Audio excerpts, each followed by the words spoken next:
All right, we're going to check to see if we're broadcasting. Does not look like it. Interesting. Oh, I believe we are now. All right, let's go in here and let's see if we are, because the chat box will tell us. All right, we're going to check to see if we're broadcasting. Yeah. Look like it. Yeah, looks like we are. All right.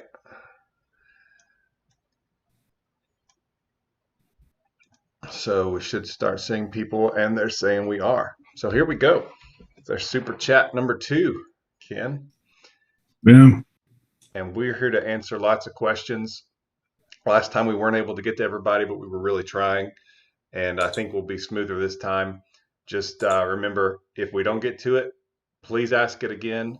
You can also email Amber at myexpatcoach@gmail.com. And a lot of times we're able to respond to that. And if you'll notice up here in the top right, I've got a discount code that's just for this call, and it will expire tomorrow. Also, you're going to see how you can book a session with Coach Ken. All right. And I also have a new channel on anxiety, and it's called Anxiety Peace. And you can just look that up on YouTube. That's my new channel, and you can subscribe to that one. So let's get going with some questions. And I'm seeing that we have a good amount of people already. Yeah, it's climbing. Mm-hmm.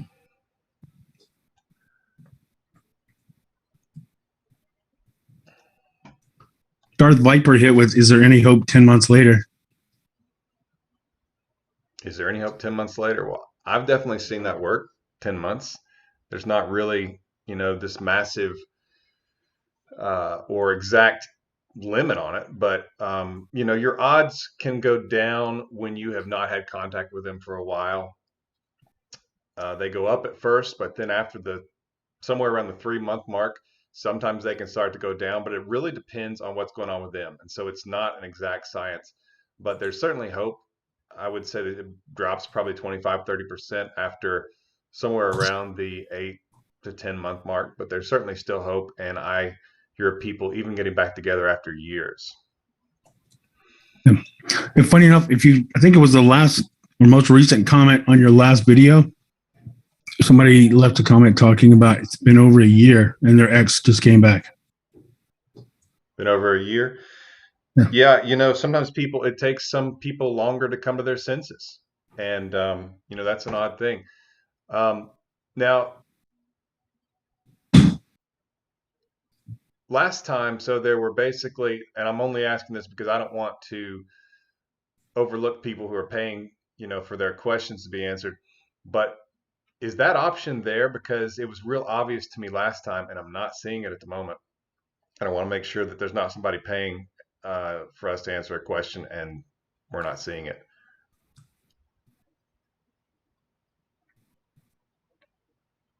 Yeah, there's one. One just came in. Okay. All right. Dated a guy for 3 months who's going through a divorce. He ghosted me at the end of January, sent one message, and walked away gracefully. Still no contact. Okay, and so that was 10 months ago.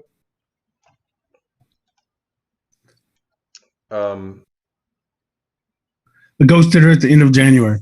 Okay. Go ahead, Ken. You're jumping on it. Oh, sorry. It was just so it was a 3-month relationship, ended at the end of January. I'm assuming she's talking about her when she said, if this is a woman, not trying to make any assumptions, sent one message and walked away gracefully, still in no contact. So it's just been since the end of January. So you've got February, March, 2 months. Definitely hope. Definitely hope. There's not a lot of details. So it could be anything from a sincerely confused person who's dealing with something or met somebody else, honestly, or it could be a manipulator. It's hard to know, but just going by, it's been 2 months and you ended it with one message and walked away gracefully. You didn't hurt yourself. So chances are high, without knowing any more details, obviously. But if you're asking if 2 months is too long to not hear anything, absolutely not. Right. And the relationship is only 3 months. Did you see that, Ken? Yeah. Okay. So I didn't dream that. So when there's less time, it can work for you in different ways. It can work against you in that there's just, not as much history and there's not as much of that intimate connection. And so that can be a negative thing, obviously, because there's not as much attaching them to you. And so the potential is not as great that they will miss you. However, it really also can depend on how they see a potential future with you. And so, what do they have going on in their life at the moment? Are they seeing, like, for example, I talk to a lot of people who are expecting to go, away for grad school, or they're planning to move to this other city and things like that. And so they purposefully will restrict themselves. And sometimes that happens. But a 3-month relationship, um, there's not a lot usually to hold them to this idea that they could lose you and that could be a terrible thing, unless things were just spectacular, unusually good. But then you have to kind of wonder why they would leave after 3 months. So I wish we had some more details on that one, but no contact, is still definitely going to be your best option. But I would also suggest, uh, maybe to the surprise of many, that you do reach out after about 2 months, simply because your odds are going to start falling quite a bit if it was only a 3-month relationship. And you try to kind of start over a little bit, start casually, suggest to meet up and, reset and try again. That's really the best thing you could possibly do. And then just see if you're able to, fall back into what you were in. All right. So let's go to the next one here. I have 2 dogs with my ex. I'm looking after them. However, he told me to sell them. And a week later, they messaged me asking how they are randomly. Could this be just to contact me? Yeah, absolutely. I mean, he might care about his dogs, but sure, he any kind of excuse like that to reach out to you, if they're just wanting to either get some of that intimacy again, experience a little bit of that, or if your ex starts to think that they would just kind of like to see if you're still maybe available, or if the water's warm enough that they could just talk to you and you would talk back. Because what you're dealing with when you're dealing with someone who breaks up with you, unless it was a terrible relationship, unless things were awful, then they don't have just this hatred towards you. And a lot of times it's easy for them to start questioning things if you'll stay away from them, because they can actually feel some potential loss. And so they go through, it's amazing how they go back and forth in their mind, and they'll just want to make sure everything's all right, even if they don't have a specific intention at the moment of getting back together with you. They just randomly will want to see, if they wanted to, if you're still playing ball, if that's still a possibility, if you're still talking to them. And so sometimes they'll check in just to see if you'll contact them. And that's where you're really in a hard spot, because if you ignore them, unfortunately, though it sounds kind of cool to say, oh, yeah, don't respond to them. Uh, it's amazing how 20 years of doing this can make some of the best sounding stuff seem silly. So don't ignore them, but be very casual and polite and don't carry the conversation. They'll get it. They'll get that they're the only ones initiating and that you're not carrying the conversation, and they'll feel it a little bit. Ken? I'm with you. I like what you said. Just kind of want to make sure you're still in their orbit. I kind of call it checking the porch. It's like when somebody breaks up with you, it's like they're asking you to move out of the relationship house. Most people like to know that you're still hanging out in the front yard or on the porch. So when somebody says I'm reaching out to check on the dogs, I mean, or a lot of times they'll say, hey, I'm just reaching out to make sure you're okay, or I'm reaching out to check on your grandmother, or it's just one of those handy excuses that people use, but they're really just trying to, I think, exactly like what you said, they're trying to get a temperature feel.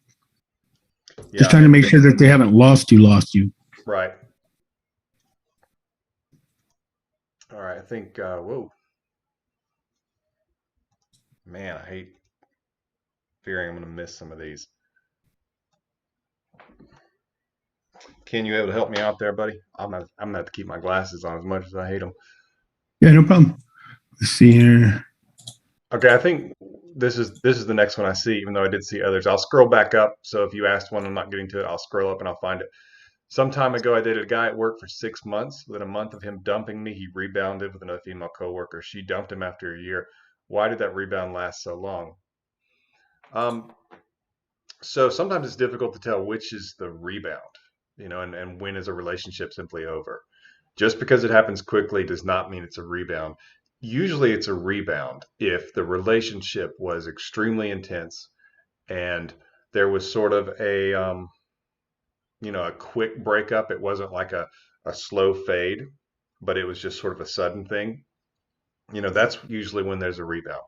And it can also be a rebound if you notice that they seem to go from one relationship to the other.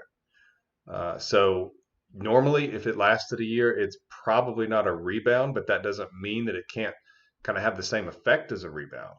It doesn't mean that this person, that he's not going to want to get back together with you and think about it, especially if he was to see you somewhere or see a post on social media or something like that. So it's tricky to know exactly if it's a rebound or not. But if it happened, first of all, it also depends on how quickly it happened after, and if it was happening while the relationship was going on. Because if it was happening while the relationship was going on, that's something different.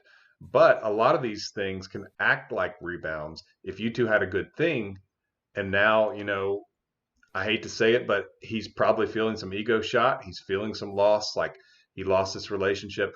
And that can kind of get someone thinking, especially if it doesn't work out with this other person. So it's an interesting situation. Ken? Yeah. Yeah, I agree. I noticed within a month of him dumping me, he rebounded with another female coworker, which makes me think maybe she met him at work.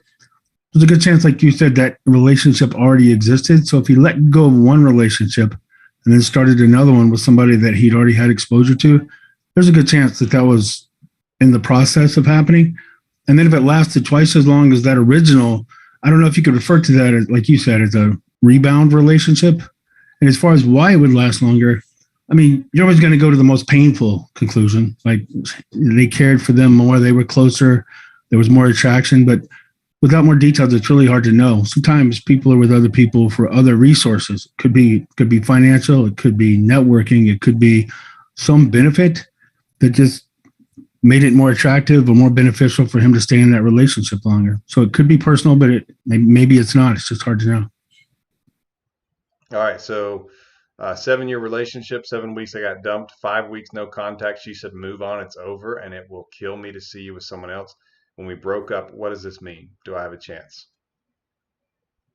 So a lot of times I say when they tell you things at the breakup or after the breakup that you've got to take it with a grain of salt. They will say things like, even I see us getting back together, or they'll say something, like, I don't know that I'll ever get over you. And, the cliche things like, it's not you, it's me, and stuff like that. They will say things because they want you to feel better and they don't want you to make it difficult on them, and they want you to give them an easy out so they don't feel guilty. And it's awkward, and they would like it if you would just kind of smile. As a matter of fact, if a lot of you, unfortunately, have the potential of going through breakups again, and so some of the things you've learned from my channel or coaching call with Ken or coaching call with Rex would be that you at the breakup do the right thing this time. Like you say, well, I hate that, I think we're great together, but if that's what you want, that's what you want. And I wish you the best. Now, who really does that? That hardly ever happens. But a lot of people will contact me and tell me I ended up not getting back together with my ex, or they ended up getting back together with their ex and they were broken up with again, and they handled it that way. And at the onset, that's exactly what they want. They're like, okay, great, you're handling this really well. This is going to be easy. It's not awkward. Great, I'll just go on. But then it kind of starts to bother them because they kind of want you to get a little sting from that. Like they want you to show them that it hurts you to lose them because they are awesome. And that's kind of Yeah. what we all want. And so the statement was, it will kill me to see you with someone else. There's probably a lot of truth to that because a lot of times they want their cake and they want to eat it too. They want to go off. They want to break up with you, but they don't want to see the other people because there's still something there. So that's a terrific sign if it's true, and it probably is. So um, that's what I think. It's a good sign, and I think you should stay with the plan. Of what you've learned from my content and Ken's content. You think 7 years, 7 years, and there's like a sorry, something just happened to the sound. I might have lost you, but No, we're listening to you, buddy. okay, good. Sorry. So if it's been 7 years, I'm curious to know. It says 5 weeks of no contact, so I'd really want to know what happened the 2 weeks after that breakup. But 5 weeks, depending on what was said, like say if you strongly chased, pleaded, begged, which I'm not judging for, it's a totally natural response to do. But you could have given them enough reassurance that you're still there, like we were just saying in the previous question. If they know after the break that you still really want them back, then you're kind of enabling them to stay in no contact longer because you just reinforced that you really, really want them back. But even so, after 5 weeks, there's a good chance that I call it kind of good anxiety is starting to build of, well, does James miss me at all? I mean, I know he tried to talk me out of it when I broke up with him at first, but 7 years is a long time. So chances are if they broke up, you can have feelings for more than one person. So after 7 years to move on, there's a good chance there was somebody else. That's not a certainty. I'm definitely not trying to say it's an absolute. Chances are there's somebody else because after 7 years, it's hard to just be done unless there was a more concrete reason, which you're not mentioning here. So I'm assuming because you didn't mention it, it may have caught you off guard.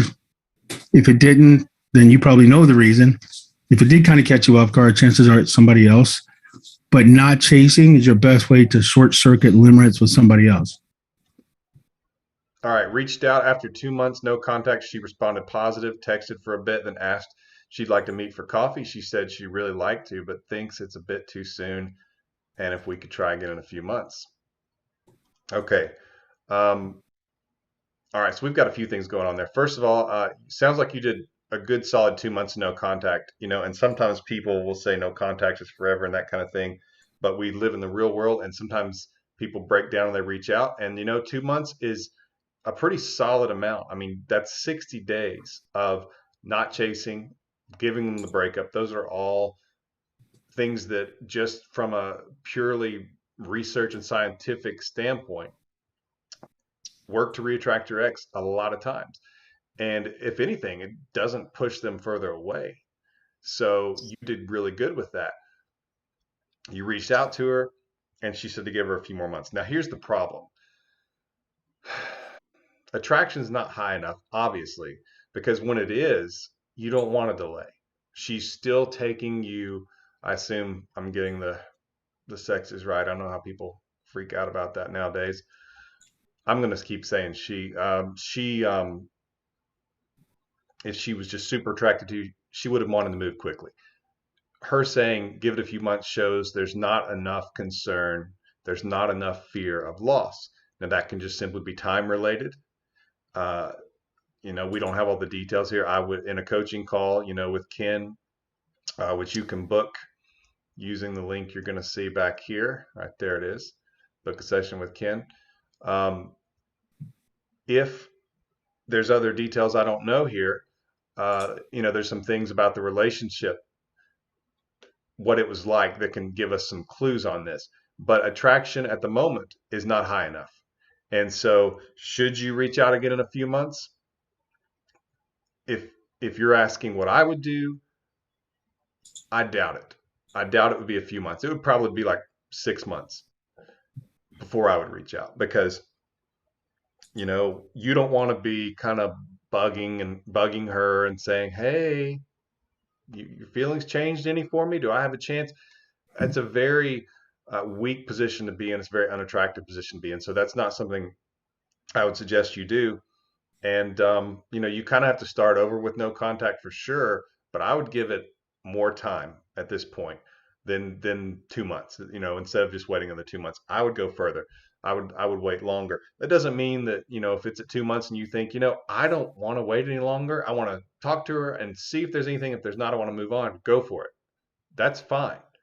Uh, there's a lot of gray area here, and it's hard to paint with broad strokes for everyone.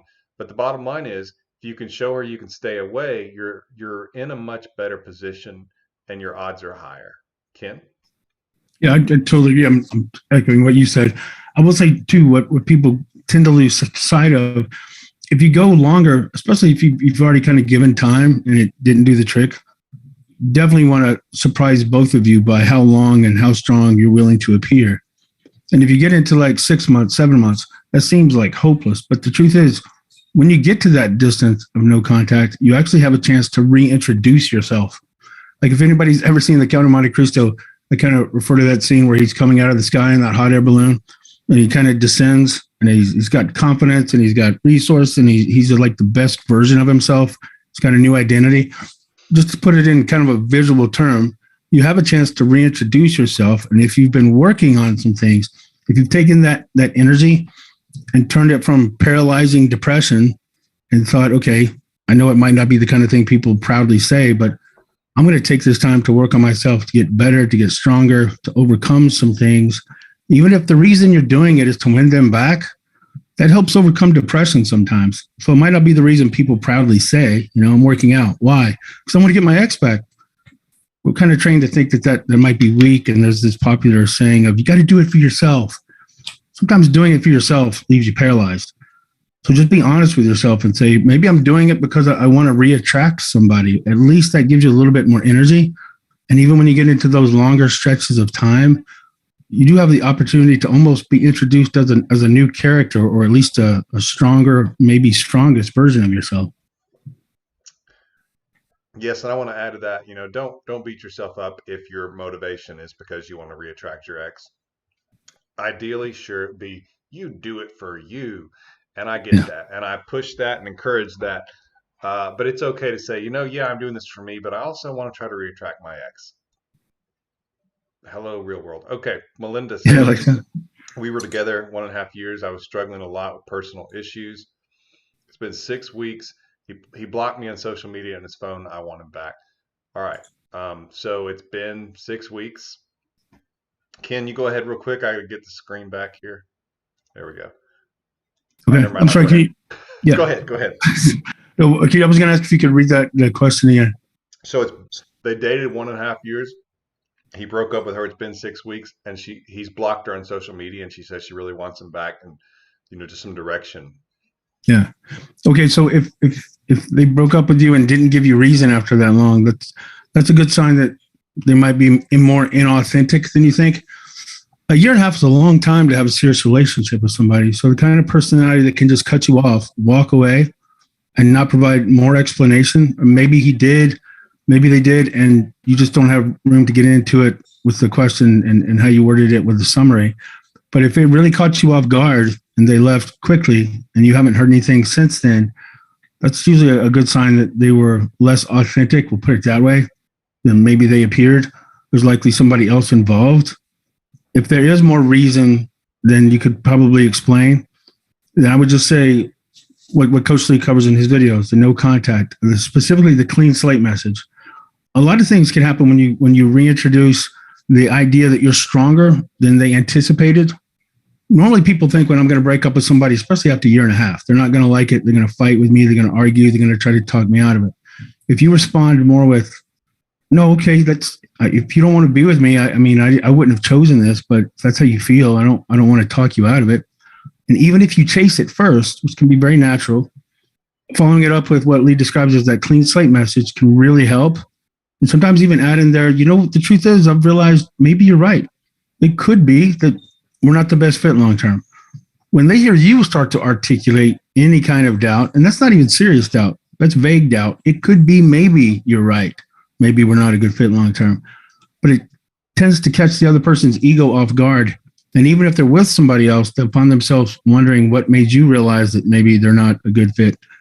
They like realizing it and telling you. They don't really like it when you realize it and tell them.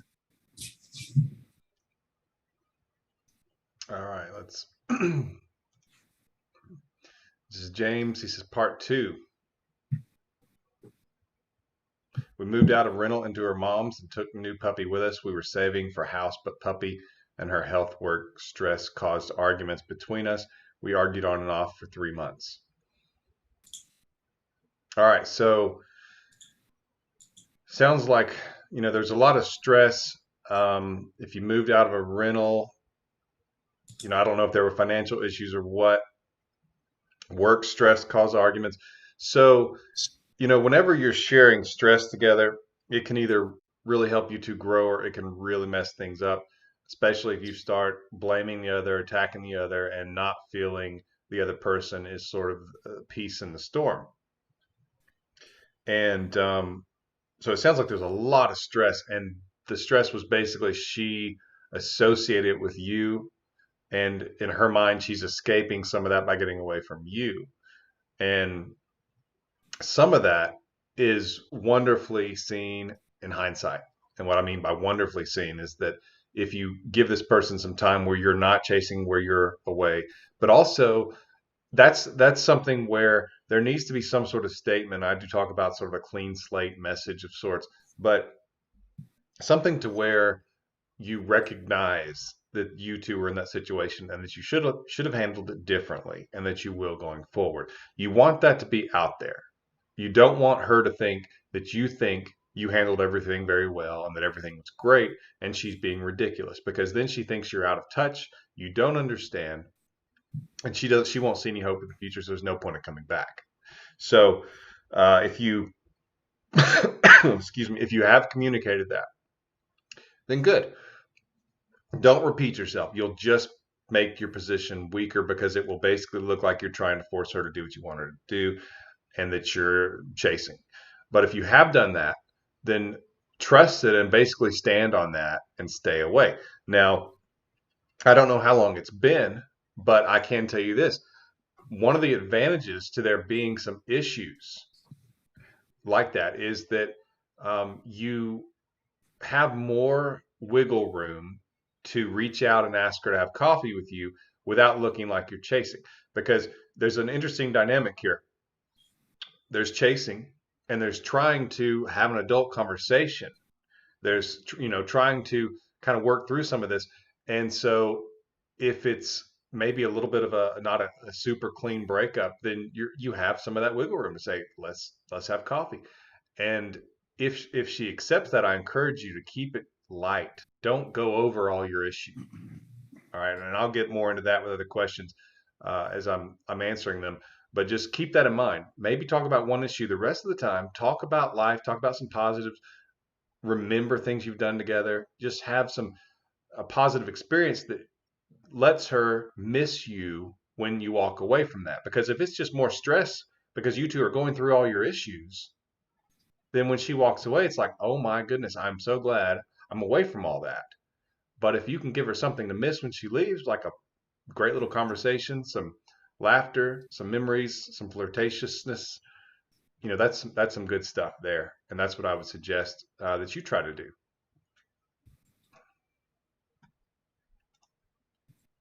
All right. Dan says, X is an anxious avoidant. I over pursued in January, leading to a breakup. 6-month relationship. Amazing for us. Amazing for us. Okay. No begging, 57 days of no contact. Do anxious avoidance take longer to come around? So, in terms of just attraction, which is the main thing here, in terms of just attraction, you said 57 days of no contact on a 6-month relationship. And you said that was amazing for us. So I'm not totally sure what you mean by that, except that my guess is that that's not typical, that usually the relationships are shorter or that you two have been together before. If attraction's high enough, yes. Anxious avoidant, whatever of their attachment styles, that you're interpreting or thinking that they are, if attraction's high enough, most of the time, they're going to fear losing, they're going to reach out.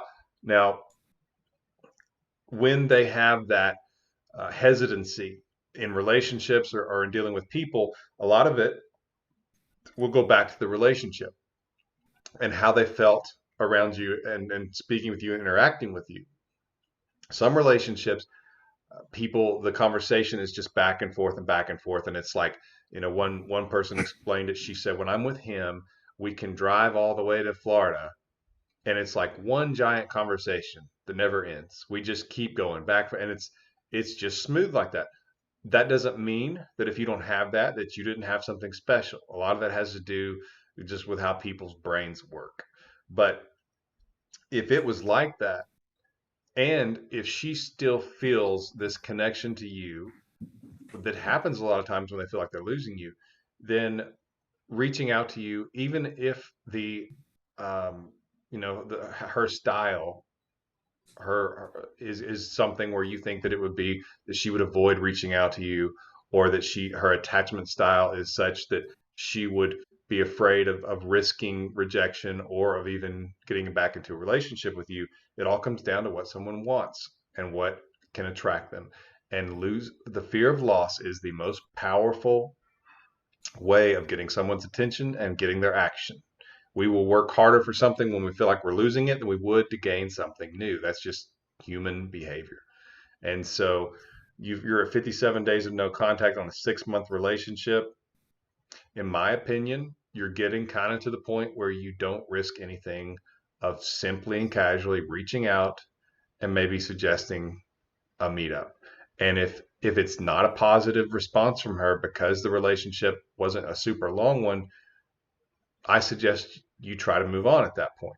But you probably, unless there was terrible fighting and there was anger and hurt, you have a good chance that there's something she'd be willing to do to just meet up with you, and that gives you another chance to interact with her, reattract her, and start over like you're dating her from day one. Ken?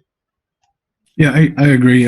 X is an anxious avoider. Over pursued in January leading up to the breakup. So it's not overly pursued after the breakup. So it makes you wonder if around the same time that maybe limerence was starting to fade. And just because two people experience limerence doesn't mean they experience it to the same level and that they come out of it at the same time. So it could be that the other person just came out of that limerence faster. And sometimes when we feel that shift, like the intensity's been a 15 and now it's still good, but it's like a 9. So sometimes just to try to hold on to what you had during that 6 month of amazing, we try to accidentally kind of push. And when you start to push, it comes across as less attractive. The more you push, the further they get, the more anxiety you feel. And you just keep thinking, if I can remind them of how great it was in the first 6 months, it's that trying to remind them that's actually going to work against you. But 57 days, if they're that behavioral style that just takes longer to process, 57 days doesn't mean it's over, but you don't lose anything with what Coach Lee said. Just put a small, brief, but warm and relaxed. And I know they're in the emergency breakup kit, some good examples of it. So you're not really losing anything. You've showed 57 days is enough time to show that you aren't desperately in pursuit. So you've kind of earned yourself a shot at just putting something short out there, if that's what you feel like you need to do. All right. It says this message got lost. We broke up 7 months ago. Common friends said he had something going on for years with another girl. We went into no contact in January. He blocked me a month ago on Instagram. He watched all my stories. So that's interesting that your friends tell you that, because sometimes they're right, sometimes they're wrong. But normally I tell you to stay away from them. But if they were telling you there was something going on while you two were together, the odds are there that there was something going on. And so we get into, was this, did he leave to go be with this person? When you went into no contact in January, so I assume that he broke up with you, but it's possible based on your messages you broke up with him. So that's a little unclear to me. If you broke up with him because of the other girl, you have to stand your ground until he comes to his senses and comes back. There's nothing for you to say. There's no clean slate for you if he's the one that did that. That has to be from him. And you did say he watched all your stories, so there's something there. But it kind of sounds like he's involved with several people and he doesn't have commitment to just you, and so he's still going to have feelings for you. But until this guy matures some, and I don't know how old he is, but my guess is he's maybe a little bit short in the tooth. There needs to be some maturity coming from this guy. He might have to have some revelation in his life, to get to the point where he realizes what he did was wrong. And then we get to the matter of, is he attracted to you or this other person? And since he was with both, you're dealing with someone potentially who can't commit to one person. And that may or may not be true. Sometimes people will will have an affair. Sometimes people will cheat and they'll come to their senses, and maybe that will happen. If you check in your stories, that's certainly a good sign. You said 7 months ago. Um, so, like I said, if he did that to you, there's nothing for you to do. You should not reach out to him. You shouldn't do like I've told other people, hey, reach out and see if they want to have coffee. If he left you for somebody else and cheated on you and that kind of thing, that's when I don't suggest doing that. That doesn't mean that you don't happen to see him out. I do suggest maybe you say hi. Just be polite. Show him it does not hurt you. Show him you're strong. But otherwise, sounds like, in my opinion, it's best for you to try to move on. It doesn't sound like a good thing for you, Ken. I completely agree. A couple of things that are warning signs, like it says broke up 7 months ago, assuming that he's the one that broke up with you. I don't know that, but assuming that he is. But it says no contact started in January, which makes it seem like there were 4 months where you were in contact but didn't get back together.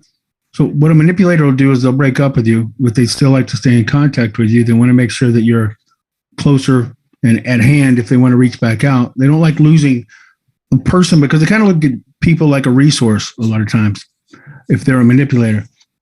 And then the fact that there were 4 months, but you didn't get back together, and then he blocks you. A manipulator likes to limit the information you have on them, but they like to keep track on information that you provide for them. So the fact that he blocked you a month ago, but he's watching all of your stories, and you had friends telling you, and that there was some contact there for 4 months without a reconnection, which I'm assuming since you're the one reaching out and you want your ex back, that during those 4 months, you probably wanted him back, but he broke up with you, kept you in contact, then blocked you completely, but he's still keeping an eye on you. Those are all like, no one aspect of that would concern me, but you put them all together, you're starting to get a little bit of a idea that he might not be a great guy. Yep. All right. Rizzle says dated 5 months. He opened up and shared his feelings. Then she ghosted. After a week of no contact and trying to call, she said she needs space and time to think and didn't want to talk. I'm back giving space and no contact. It's interesting that after 5 months you shared your feelings, because I would assume that those were understood. And I also assume she didn't express that she shared them back. Sounds like you were invested emotionally a lot more than she was, and she kind of scared her off. You kind of scared her off by sharing that with her. And that's an interesting topic because a lot of times, when you do share your feelings, you need to be sure the other person feels the same way, because sometimes people think if I share my feelings, it will attract this person more. And sometimes people share their feelings because they don't feel it back. And they're wanting to maybe use that as a spark.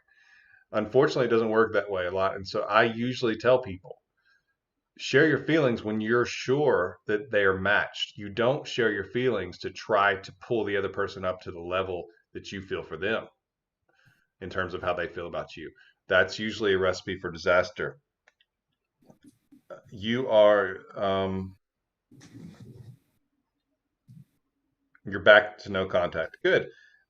You said after a week of no contact and trying to call, she said she needs space. So she wasn't even taking your calls. Yeah, you need to back off in a big way, and she needs to get a lot of your silence.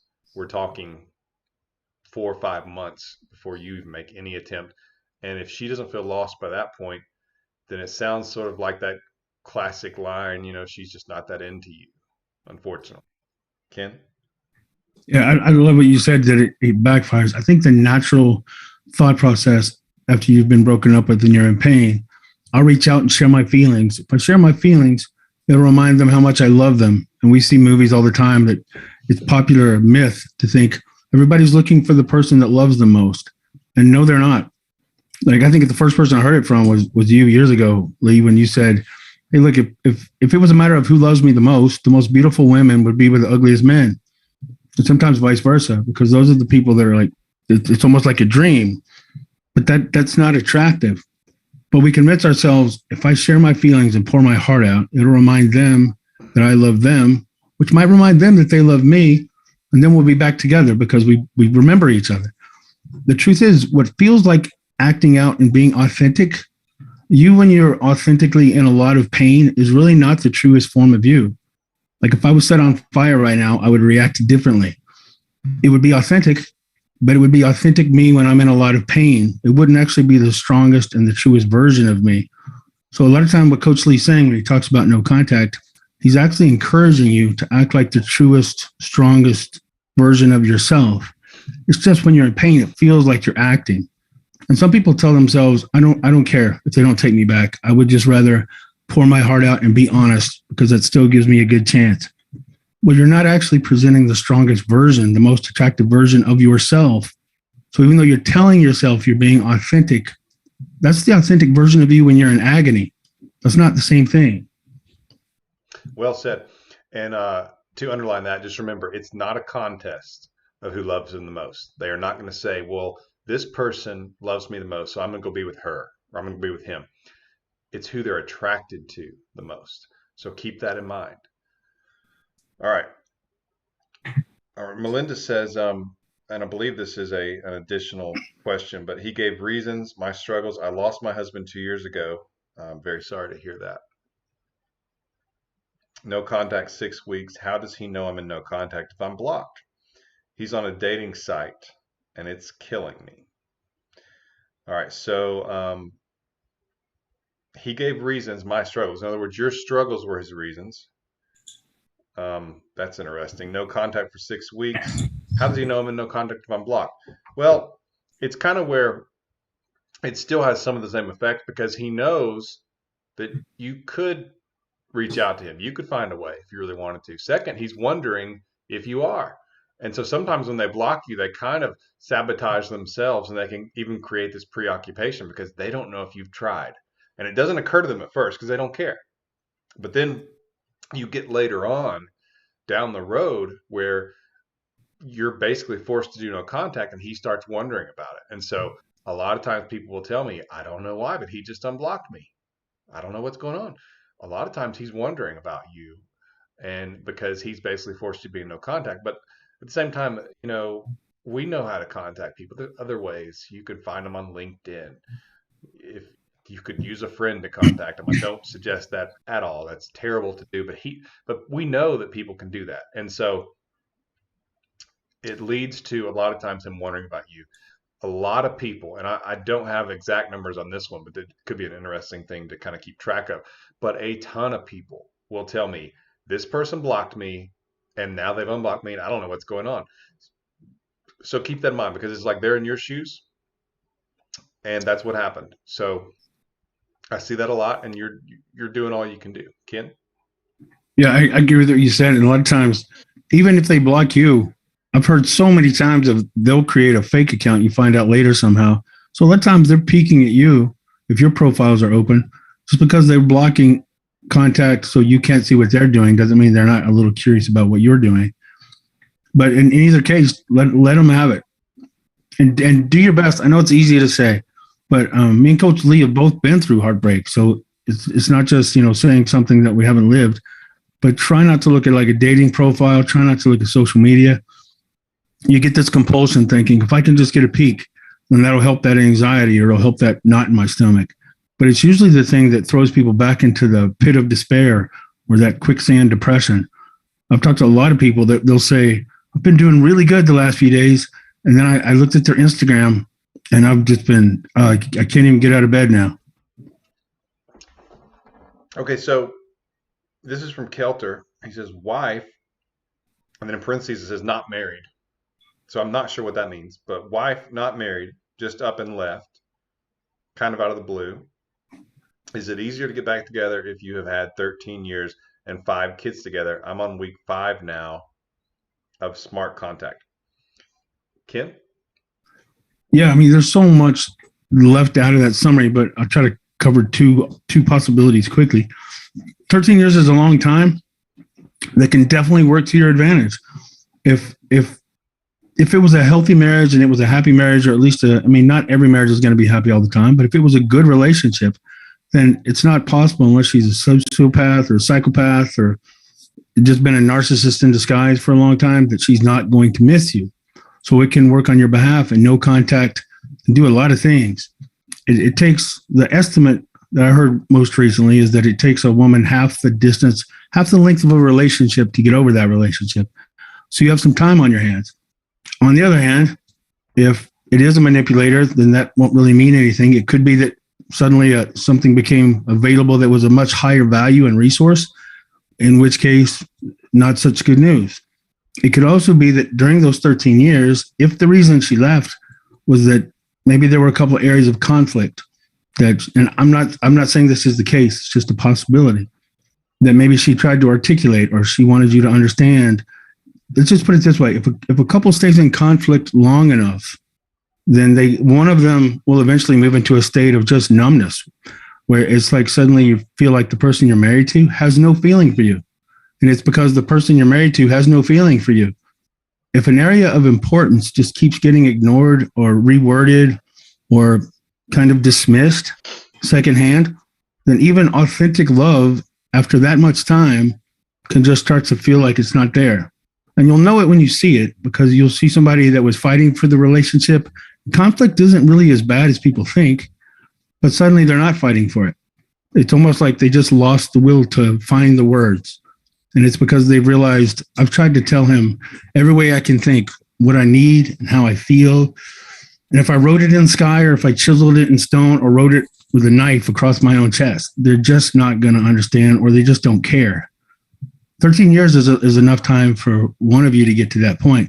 If that was the case, then I would say with no contact, I would modify no contact, and at least one time reach out if this fits your situation, and at least let her know that you can recognize that you really did damage. I still wouldn't beg. It's not going to do much good. But sometimes I have seen it, and even recently with somebody, that they really thought there was no chance. And it was an 11-year relationship. And when she broke up with him, she was totally numb. So he reached out and just said, I can understand now what you were trying to tell me. And I didn't listen. You told me what you needed, and I decided for you that you didn't really need it. And I'm sorry I did that. You deserved better. I don't deserve another chance, but you deserve to hear that I'm sorry. So that was about 2 months ago. And they've had contact again, and they've started seeing each other a few times now, which seemed unthinkable during the breakup. So it just kind of depends. 13 years could work for you very much, and it could work against you depending on the situation. Yes. And, the other thing is simply, you asked about the kids part. Kids should never be leverage, but they are a natural built-in advantage, because you are going to be connected to your spouse in some way forever, because you have children together. And so it gives you more opportunities. And I will tell you this: you focus as much as you can on being a good father right now. And I'm going to say this, on protecting your parental rights, because I've seen lawyers, and they're a necessary evil, but I've seen lawyers make monsters of people when divorce happens. I'm not saying that's what she's going to do, but I am saying you should protect yourself in case she does, because a lawyer will basically get her to act as he's telling her to, and his interest, even if she still has something for you and doesn't want to hurt you as far as your ability to see your kids and all that. That lawyer is thinking in terms of how he can legally destroy you, because he doesn't know you. And so if the law allows him even to set you up to do things, I'm just saying you need to talk to a lawyer and say, this is the situation I'm in. I don't know what's going on with her. She could be talking to a lawyer, and you may think she's not. I know lots of people who thought he or thought she wasn't, and that person was, and they were blindsided. And you need to make sure you protect yourself.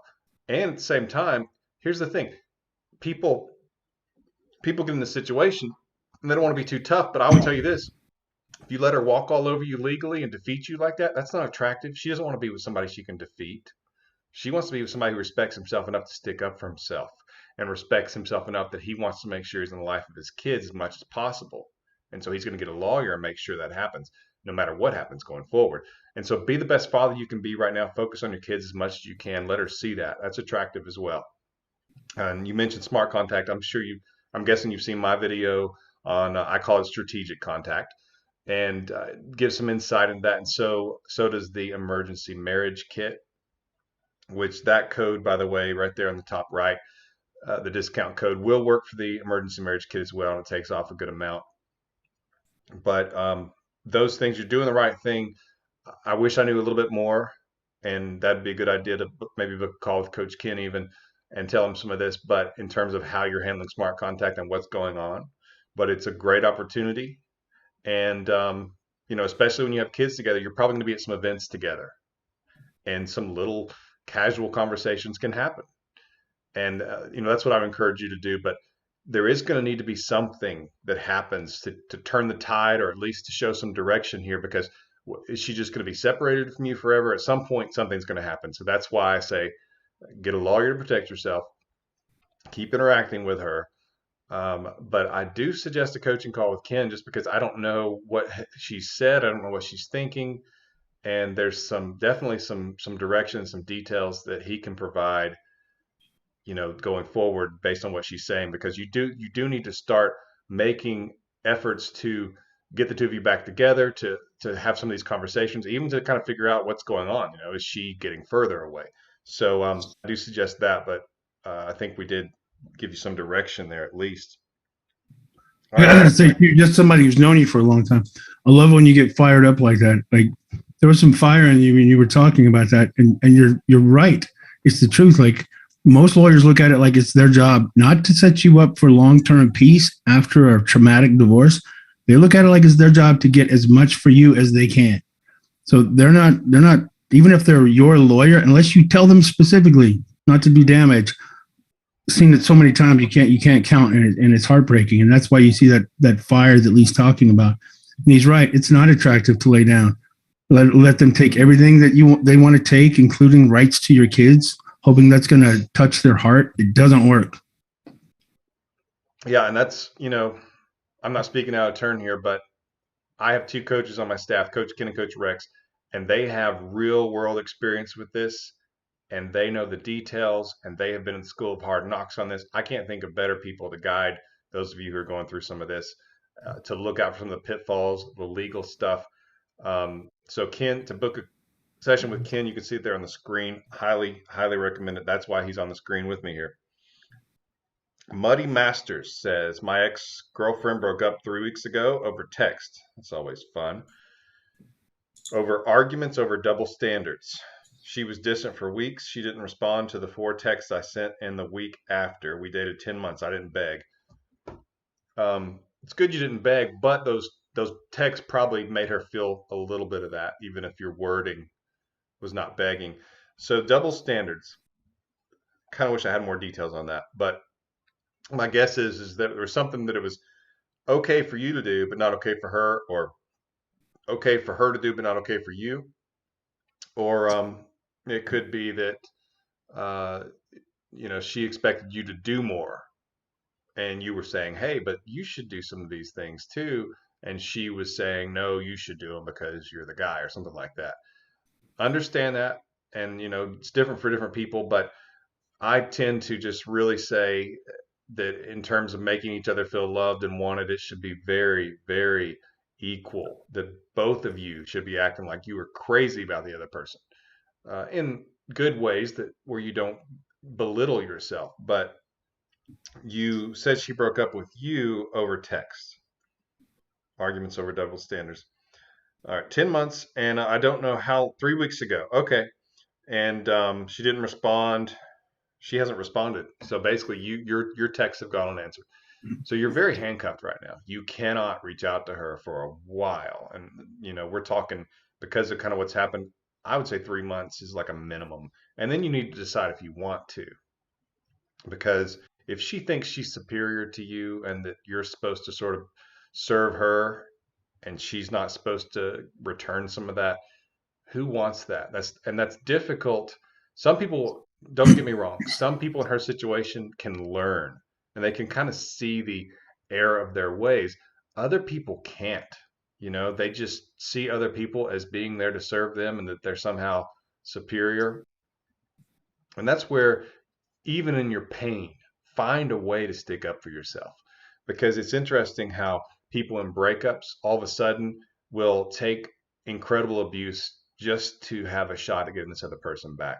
And so for those of you going through it even right now, I encourage you, even in your pain, even in your desire to get this other person back, have standards to stick up for yourself. And I don't mean that you act like you are some super prize and that they are just lucky to have you in their world. You don't turn that way either. You don't turn to where you have some superiority complex over them either.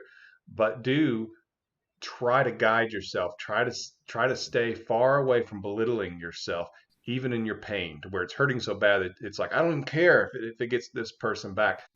Try to keep yourself from going there, and that's where a coaching call with Ken, can really be helpful. Or even if you have a friend who can be sort of like someone who's an alcoholic, has a sponsor who you can call and you can talk to about it, and you can say, I want to reach out, or I want to say this, or this is happening, and I'm willing to give in. And where that person knows the details, maybe you tell them what I said, and they can be a neutral third party who can say, no, don't belittle yourself like that. Because a lot of times you can't even tell when you're doing it. Ken? Yeah, it's usually a really bad sign when you have to point out double standards, especially if you've had to do it more than once. And if you're in an argument over it, let's just say an authentic person can make mistakes. Good people make bad choices. The difference is if somebody points it out to you, then you think, oh, you're right. I didn't see that. I'm sorry. There's like immediate regret, reconciliation. They want to make it right. If you're having an argument over double standards that lasted, I want to know how out of the 10 months, if a large percentage of that you were already doing the double standards, then you actually spent that time building up their ego and lessening the respect for you.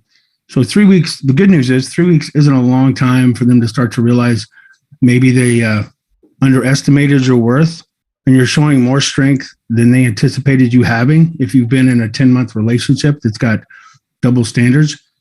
But you have to look at it like if somebody's asking you for something that they're not enthusiastically already giving, or this is one that plays out a lot. Let's say it's your birthday and you want to go out, but they had plans with their friends. So a manipulator will say, well, just because it's your birthday, I have plans with my friends. I should be able to do what I want.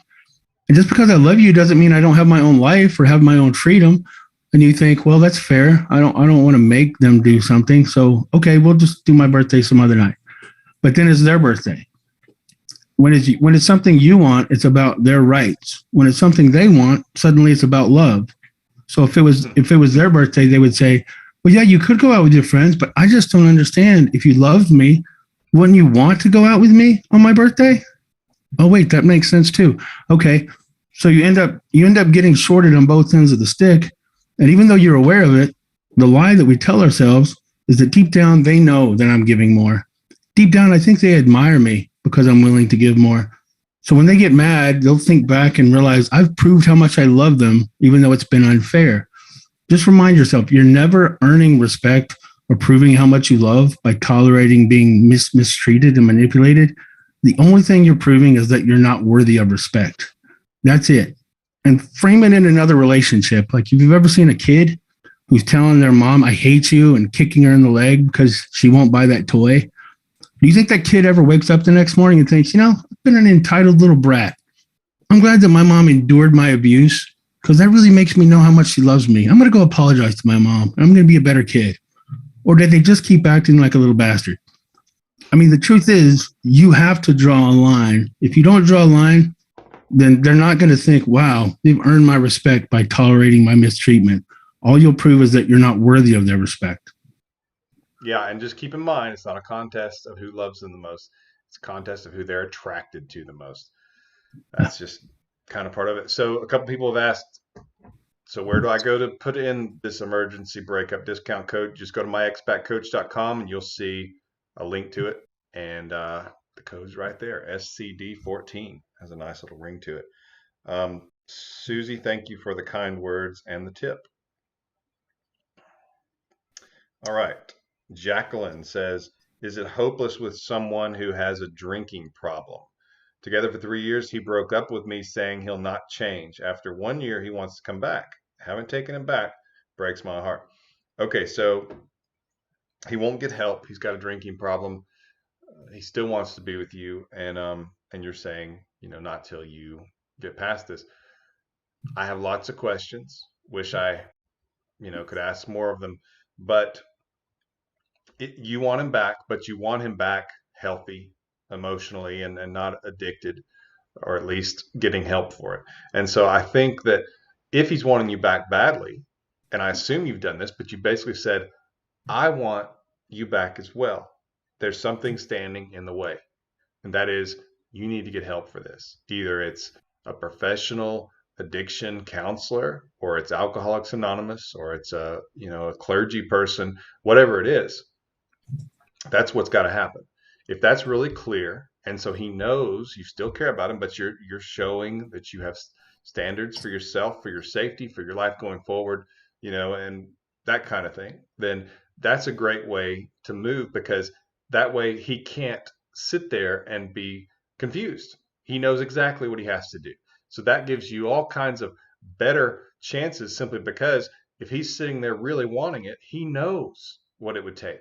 It's a clear case. So I don't know if you've done that, but I assume that you have.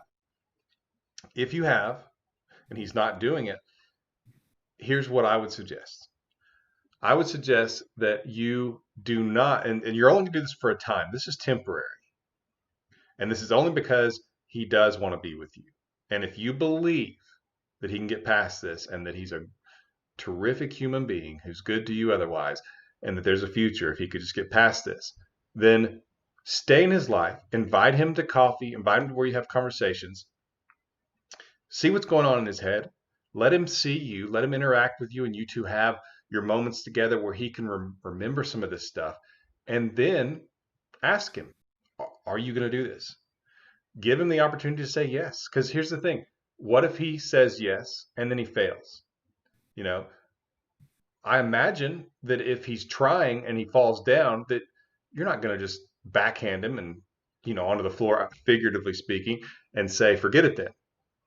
But that you're going to see, he had 2 weeks sober, or whatever it is, a month sober, and that he's trying. And you give him a few chances. I don't mean you give him a blank check, but you give him a few chances, and you assume the best, and you give him something and a reason. So that, for example, what I mean is, if he's a week sober and you two go celebrate on a date and it's a wonderful experience and you two have a great night together, he's got a lot of reason to stay sober. But if it's just kind of this thing that's out there that maybe he could get you back if he stopped drinking, well, that's a little more difficult for him. So that's how I would encourage you to do it, assuming this is a guy who's safe, who's not dangerous to be around. I don't know the details, but that's what I would suggest you do. And a lot of these things are going to come to you now that I've mentioned that, I kind of how to approach this. But what I would tell you is, you want him to have some quick rewards for his efforts. In other words, you're not saying, hey, don't ever have another drink again. You're saying, if you are sober a week, we're going to celebrate because I care about you. That is really the way that you can get this guy some love to get to where he wants to be and where you want him to be. Ken? Yeah, I completely agree. And one of the things that it's like we've kind of educated ourselves into ignorance. And again, one of those terms that it makes sense. I'm not judging the truth in it. I'm just saying it can be misunderstood a lot when people say, I've got to do it for me, particularly when it comes to addiction. And I do believe you have to want it. Yeah. But the studies that show the most effective sessions or treatments, techniques to get somebody over substance abuse, or a lot of times even behavioral disorders, not all of them, but some, is having a strong core of people that believe in you, a sense of community, people that really care about you and are invested in you. Alcoholics Anonymous, it's got had one of the most successful rates of any kind of treatment that you can get. And it's because we're kind of designed for relationship and community. So when somebody just has the mindset of they're just going to do it because they know they need to, guilt, shame, and realizing that you're imperfect and self-loathing, they're powerful emotions, but they're really poor motivators. Hating yourself doesn't really do much for you. Feeling like you belong can do quite a bit. So I'm just echoing what you said. And that person will be in the best position to know if you're being used as a crutch to continue in an addiction and some kind of harmful behavior, versus somebody that really has the intent and the desire and is worth fighting with or fighting for. All right. Reibner, I think that's how you pronounce it, says, my girlfriend of 6 years broke up with me at the end of January. She moved back home where we had plans to move together before we split. I've been no contact for 2 months. Does distance make a difference? Should I reach out or wait? 6 years. Okay. And she broke up with you in January. If Kim was on a coaching call with you, he'd probably say, what'd she say when she broke up with you? Did she give reasons? It's always a drop in attraction, but there's also sometimes some things that contributed to that that can be helpful. Or we can say that's not the real reason and can try to start figuring some of that out. But she's moved back home. And so your question is, now there's this distance. Does that make a difference? And should you reach out or wait? You've been in no contact for almost 2 months. All right. So I'm wondering how far away it is. I mean, are we talking across the country here? Because I'm wondering about ease of having a meetup if you just casually, reached out just to kind of check on her, see how she's doing, and asked her if she wanted to have coffee. Because if you're far away and it's like a plane ride, then obviously it's more difficult and it's less likely. So that would be helpful to know. But then there's also some other things that can be done about that. Like if if this is where you two planned to go, I imagine you have some kind of connection there that might mean you're visiting there or you have business there or whatever. And that can be where, hey, I'm in town. Would you like to grab coffee? Something like that. And a lot of this stuff is just once you've given them enough no contact, you need to decide if you're going to move on or not. And so reaching out to her after 2 months, I would give it another, since you two were together for so long, I'd actually go 3.5 months, to be honest with you. 3.5 months of no contact. And then I would start kind of, you would do it before, but you would have a plan in place of how you're going to reach out to her if you haven't heard from her. And, I go over a lot of that in the emergency breakup kit and in some of the videos that are on YouTube. But the distance is a problem if it means that you can't just simply get together with her. But if you're going to be in her town and you're going to man, I'm there for 5 days. When are you free to get together this week for coffee? That gives her 5 days and she can pick the day. And it's okay to do that. It doesn't make it look like you're giving them all the opportunities and that you're not scarce or something. It's too casual to really do that. So it's okay to say something like that. But that's what I would suggest is like I said, um, that you get to somewhere around the 3.5 month mark at least and try to go a little bit over that, but you're going to want to reach out and I get it. Um, you do need to see her face to face. And but I'd like to know some more details because that's going to impact how a lot of this goes. You can tell Kim the details on a call, but it is what it is. The distance can be a problem, but there's ways to overcome that. Kim? Yeah, I agree with what you said, and maybe it'd be good because I hate, and I know you get frustrated too. You want to give the best answers. If they can just kind of include maybe a little bit of repeat, you could even say repeated issues if you don't want to get too personal, or say out of nowhere, but just kind of give a little bit more background. 6 years is enough time that they're going to think about you. They're going to miss you, unless again they're inauthentic, manipulator, narcissistic. 6 years is a long time to just suddenly not have somebody in their life. And I like what you said, 3.5 months, and you put a feeler out. You've gone enough time to show that whatever contact you make after that amount of time, it's not out of desperation and weakness. So it frames that contact a lot better for you. Yeah, they know you're strong enough to stay away, you know, because people who are responding desperately after a breakup, they can't wait 3.5 months. They're some people who are in a lot of pain reach out hourly for days, to the point of it becoming very emotionally and mentally unhealthy. But it's desperation and pain and not knowing what to do.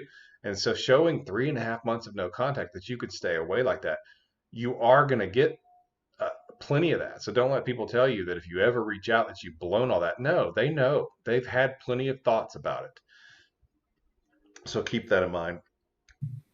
Kevin says he dated 6 months. I asked if she was with another guy because of her behaviors. She denied it, but texted me to end things. I tried to reason a few times. I could have been wrong asking her on day 16 of no contact. So he's on day 16 of no contact and wants to know if it's worth trying. So when you asked her if she's with another guy, she denied it, but she broke up with you. I think she's probably with that other guy. And just because they deny it, it's one of those things where it's an awkward situation and they know it's wrong. And of course, they're going to deny it. They don't want to go through the arguments. They don't want to go through all that. They'd rather just tell you no and then break up with you and then go be with that guy. So I think that other guy is in the picture in some way, even if it's just her projecting it and thinking she wants to be with him. Doesn't mean he's going to want to be with her. But, yeah, if that's what was happening and you've been in 16 days no contact. So here's the thing. If you find out she was cheating on you, don't ever contact her again. Let her be the one to reach out to you. Okay. If you were married, this would be a different matter. It's just a different type of thing. But if you're dating this person and they're already doing that, then you don't ever contact them again. If they reach out to you, you can make a decision on that. So if I were you and you just really think that nobody's perfect, maybe you can forgive and forget. It's difficult. Not everybody can do that. Some people just can't. They can't get over it. It's understandable. But if you can, and you just really want to give it a shot, give her 2.5, 3 months or so. Do not reach out, but at least keep yourself available so that she doesn't think that you've moved on. And again, I'm not shaming you for wanting her back. I'm just saying that that's what you want to have, an easy opening. You don't want to be chasing and begging and pleading, but you don't want her to feel like there's so many hurdles and it's unlikely and I don't want to be rejected and I already feel bad about this and he probably knows and all this stuff. So, but I am telling you that the connection there of you asking about it and then her dumping you, in my experience, that's most of the time meaning that she is with him or wants to be. Ken? Yeah, sadly, I totally agree with you. And one thing we tend to forget to do, if we're authentically in love or even authentically in very high like with somebody else, it can be effective to just put yourself in their spot. In other words, if she'd asked you, hey, are you dating somebody else? Authentic says no. Why? But they say why. They want to know. They want to reassure. They want to correct some kind of misunderstanding. They're not going to beat you up and punish you because you voiced a concern. Authentic is usually glad that you cared enough about the relationship to bother to voice the concern. What inauthentic does is punish you because you asked. And in this situation, a lot of times it's because, all right, I'm going to have to admit something that's just too awkward. It makes me look bad. So I know what I'll do. Instead of, I've already hurt him by cheating on him. Now I'll make him feel like it's his fault and I'll leave him with the blame while I bail out of the relationship to go be with somebody else. But authentic never looks like this. Now, unless there's a case that's not, maybe there's an aspect you're not including, like, did you ask her every day, like 10 times a day? If the waiter smiled at her and she said, thanks, I'll have a Coke. And you said, well, are you going to sleep with him later? So obviously there's a kind of unreasonable limits. But if this was a normal, otherwise kind of a average, healthy relationship, and you just asked her a question and she responded like that, I'm completely with Lee. I think she was already with him and she just took the opportunity to blame you for it while she jumped to the other side. Felicia says, together 7 months, my friend caught him cheating. He felt I set him up. Oh, you're on mute, buddy. Oh. All right. Felicia says that together 7 months, my friend caught him cheating. He felt I set him up. He felt that I set him up, turned it on me, and said I was immature and he was permanently removing himself from the situation. Then in no contact 70 days, could this be over? Ken, I feel like you've got an answer right there. Sorry. Yeah. No, that's okay. So the guy that trained me in Lee, he used to say, look, good people make bad choices. So how can you tell when a good person makes a bad choice and a bad person's making a bad choice? A good person never makes this choice.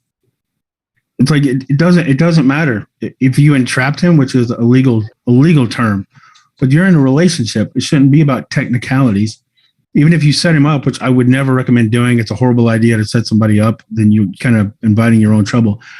But still, like if my wife set me up, I would have a massive problem with that, but I still wouldn't fail the test. So if you set him up, that's not a good thing to do. If you set him up and he failed the test, that doesn't excuse him failing it. And if he just failed the test and you had nothing to do with setting him up, the point is he's just deflecting. This is a classic narcissistic manipulator, psychopath move. This is something a good guy, good woman never does this. At least, I'm not disagreeing with Ken. I know he agrees with this, but at least if they did it, they would recognize it pretty quickly and they would, quote, repent, right? Yeah, exactly. And I'm sorry, I need to correct. I didn't mean a good guy, a good man or woman never cheats. I don't mean that. I just mean exactly what you're saying. Yeah, and I meant more so, if they were to say, well, you set me up and, left you, that they would come to their senses. I'm saying that what Ken is saying is a bad person will keep that position forever. You set him up. It's your fault when he was the one cheating. Yeah, you make me act crazy. That's why I was cheating on you, because you're insane. Yeah, exactly. Thank you for the tip, Adam. Slothy. Ex broke up with me back in January and then missed me after a day. She then broke up with me in February, rebounded for 2 days, and got back with me. So I'm assuming that means that you're back together right now, and you're kind of wondering what the future might hold. So attraction has been obviously fading with her. There's been some sort of vulnerability to where she's not sure about the future with you. And so this is another situation where I'd love to know some more details, and a coaching call with Ken would be great, for you to share those. And right there on the screen shows you how you can book it. But the key is focusing on the moment, focusing on having great experiences with her, and not talking about some of this stuff. Now, she rebounded, so that's different than cheating, because she did come back. And if she's confused, doesn't know what she wants, you two aren't married, and you were broken up, these are difficult things, and some people just can't take it going forward. But I would say that you really need to focus on the moments. Okay, lead her, and what I mean by that is plan out the evening. Say, I'm going to pick you up at 6 o'clock, dress like this, bring an extra change of clothes because we're going to do something else, and show her a great evening where you two have a wonderful time together. And it doesn't have to be expensive. That's not what I'm saying at all. It just needs to be something that allows the two of you to interact, to be intimate. I'm talking about mostly emotional intimacy, though obviously physical intimacy is something that usually happens and is a great thing that brings you two closer together, especially within marriage. And so, that's where your focus needs to be. And I would encourage you not to talk issues and that kind of stuff, because rarely does anyone say, man, we talked through our issues and I think that he's so hot now, or she's so hot now. You need to talk through issues, but I would suggest you do it one at a time for a small amount of time and move on. You can make a little bit of progress, but if you keep attraction and positive experiences at the forefront, she's not going to want to leave, assuming you two are good for each other. And again, that might take a coaching call to find that out. But those are my thoughts on it. Ken? Yeah, I agree. And a lot of times if they're doing the back and forth, sometimes because of doing the back and forth, you feel the need to reassure, which, like what you were saying, it can actually have the negative effect. So try to stay in the moment. Like a lot of times shifting away from, hey, we're going to be together. We're really going to be together forever now, or we're really going to make this work. You get excited at the reconnection, right? Sorry, what are you saying? I was going to give you some more information for your answer, because he added another one. He bought another, or he paid for another answer here. He says, she then broke up with me again and got back into another relationship around 1 or 2 weeks. Bear in mind, I am blocked everywhere. So that's a new wrinkle. Yeah, that sounds like either, that even has a little bit of hint of borderline, the back and the forth, uncertain. Bad news. Or narcissistic. But if you want them back, when they come back, try to avoid, Coach Lee refers to it as the buyer's remorse. So to kind of prevent that whiplash effect, it's better to just, even if they come back, you're open to the idea. I wouldn't rush back into anything with labels on it. Just try to take it one day at a time. But I think you're in for some more turmoil if you get back on that ride, which I'm not judging you. People want relationships that they consciously know. It's a good chance this is still going to stay a little bit dramatic I Like would even when also they come tell you, back, you'll be looking for it, right? Sorry, go ahead. I would also say, man, yeah, be open but skeptical, like with a capital S, because I mean, she's going all over the place. Another relationship around 1 or 2 weeks. Now she's blocked you. I mean, this is not good for you. And just being honest with you, I would turn the other direction and And move run. on, if you can. I mean, I get it that even the fact that this person is doing this to you, it makes you feel like you've got to win. You've got to win her back. You've got to overcome the rejection, the challenge, the mystery of someone doing this to you, even.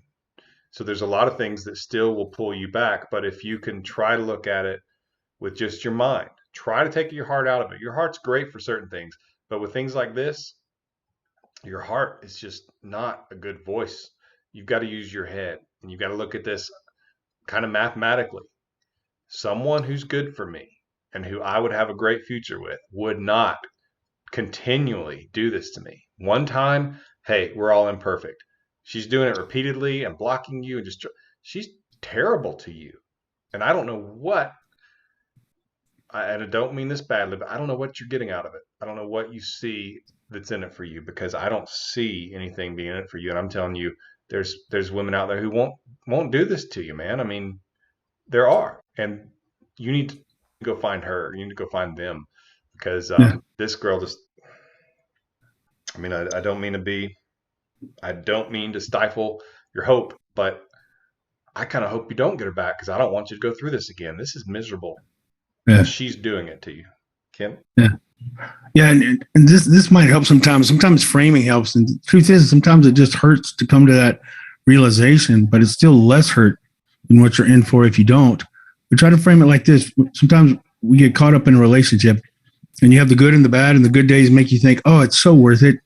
But try to realize if she came back, if she called you right now and said, I want you back, I'm breaking up with that other person, you'd feel elation, right? You'd feel euphoric, it'd be exciting, the anxiety goes away. But within the hour, you'd probably be wondering, I wonder how long. In other words, what feels like good days aren't really good days, they're just less bad days. You have to accept that if you stay in this relationship, you don't have the ability to, I'm going to spend the next week knowing I'm in a secure relationship and that I know they're going to be there next month, just like they can count on me. With this kind of pattern, even if they come back, you have momentary emotional relief, but you still have, now your pain from missing her is replaced from fear of when she's going to go away again. You don't really have good days. You just have less bad days. It's not worth it. Yeah, and I don't have anything to say to that. That's really well said there. All right, I think this is pronounced Shay Shay, and if I butchered that, I'm sorry, Shay Shay. Me and my boyfriend, 6 years, haven't spoken in 2 weeks. He said he was coming to get his stuff, but he hasn't. And last night he unfollowed me on all social media. What to do? Sounds like there's. Oh, I don't like saying this. I promise, but it sounds like there's somebody else. The high likelihood of there being somebody else with that kind of behavior. It's not certain, but you see enough things, and you hear how it ended up being. You can kind of put that together. There's a high likelihood. So, um, you basically go into standard no contact protocol here because you're gonna have to make a decision if you want him back or not. And whether he comes and gets his stuff, it really depends on if this other person's in the picture, like I think she is. In which case, when you find that out, if you do, and try not to, don't let him know you're trying to look into this. But at that point, if you find out there's somebody else, you contact them and say, when can you pick up your stuff? And I usually don't suggest doing that. But when they have done this and they're in the wrong, that's when you do it. So that's what I suggest you do. And just based on that suspicion, and it's a strong one, and the way that he blocked you and all this stuff, at the very least he's immature, but I wouldn't contact this person again. I wouldn't contact him again. Let him reach out to you when he comes to his senses and you can decide. But just those things that they happen that way. Um, Obviously, there's more details because you didn't really tell me what happened at the breakup. So you can tell that to Ken for sure, get into the details of that. But those are my thoughts right off, just seeing what you said.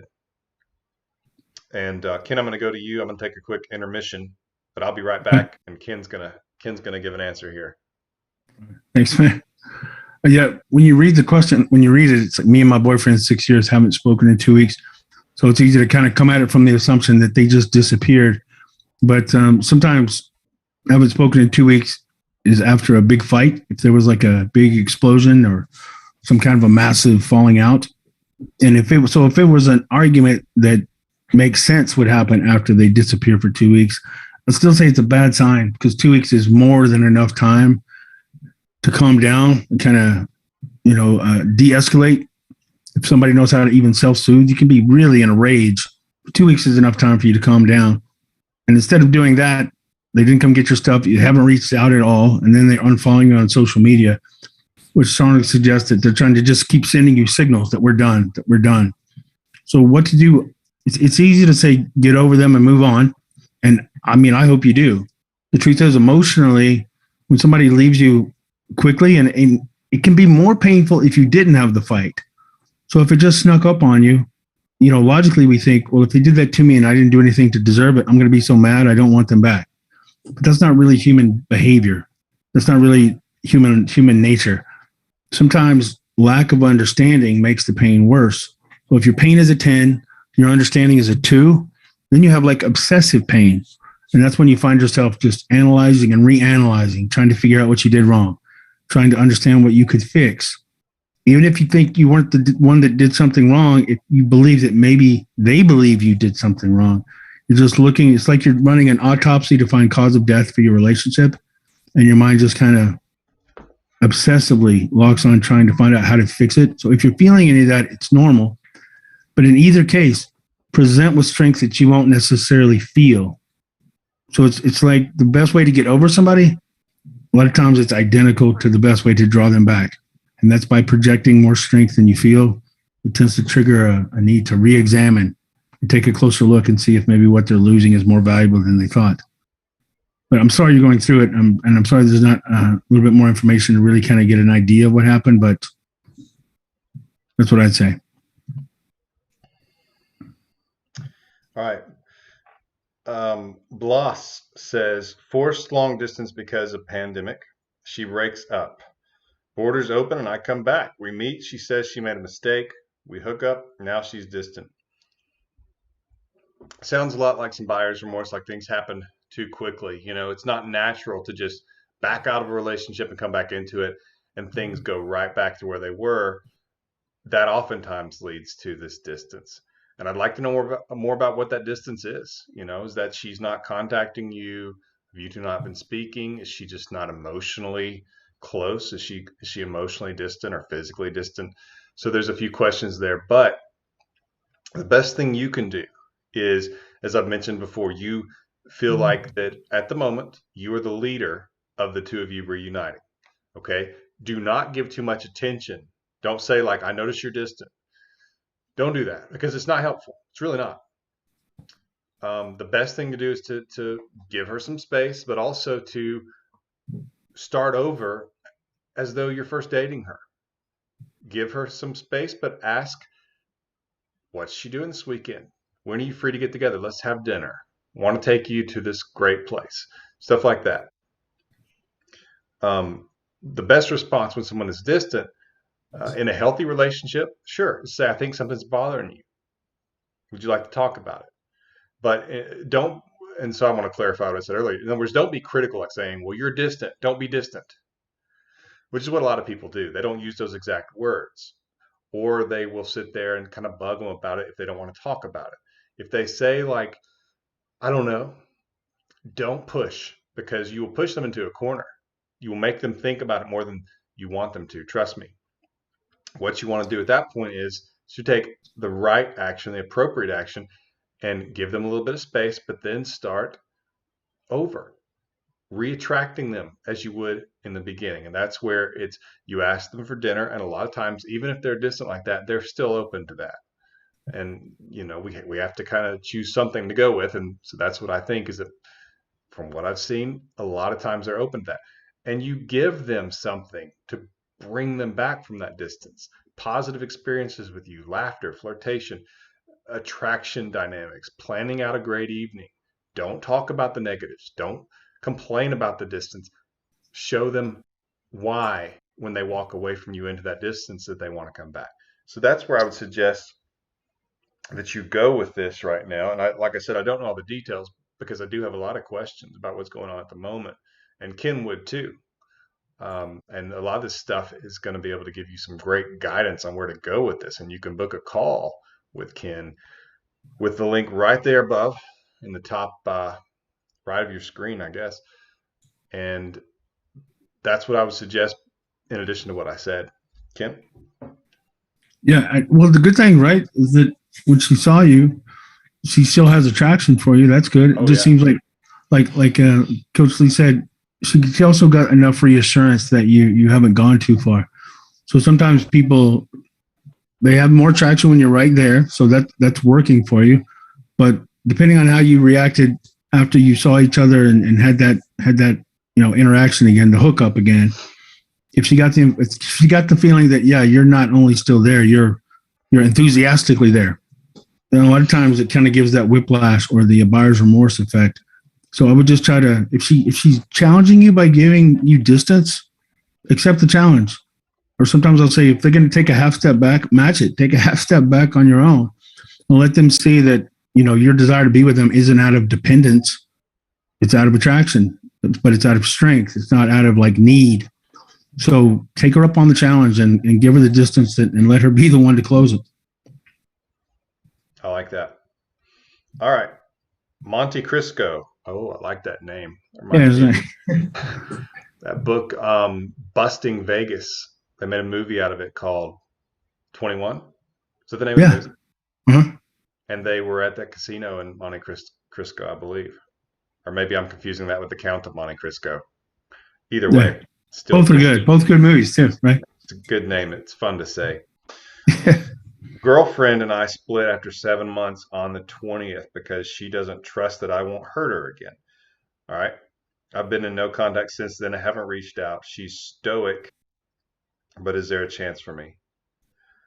All right. So I don't know what you did to hurt her in the past, and that's something I'd want to know.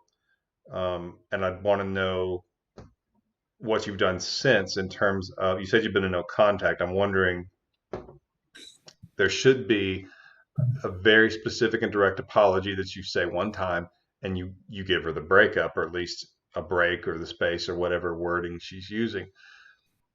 Uh, I don't know what you did, and it could be something. Maybe you just had some disagreements and you raised your voice or yelled or whatever. And I'm not saying that's a good thing, but that's different than you cheating on her. And so the approach would be a little bit different. The best thing I can tell you is make your apology clear without excuses. Tell her that you want to be with her and the future will be different. If she will come back and you two are together again. And that you hope she does that because you've learned how much you love her and how much it hurts you that she was hurt by your actions. Make that clear.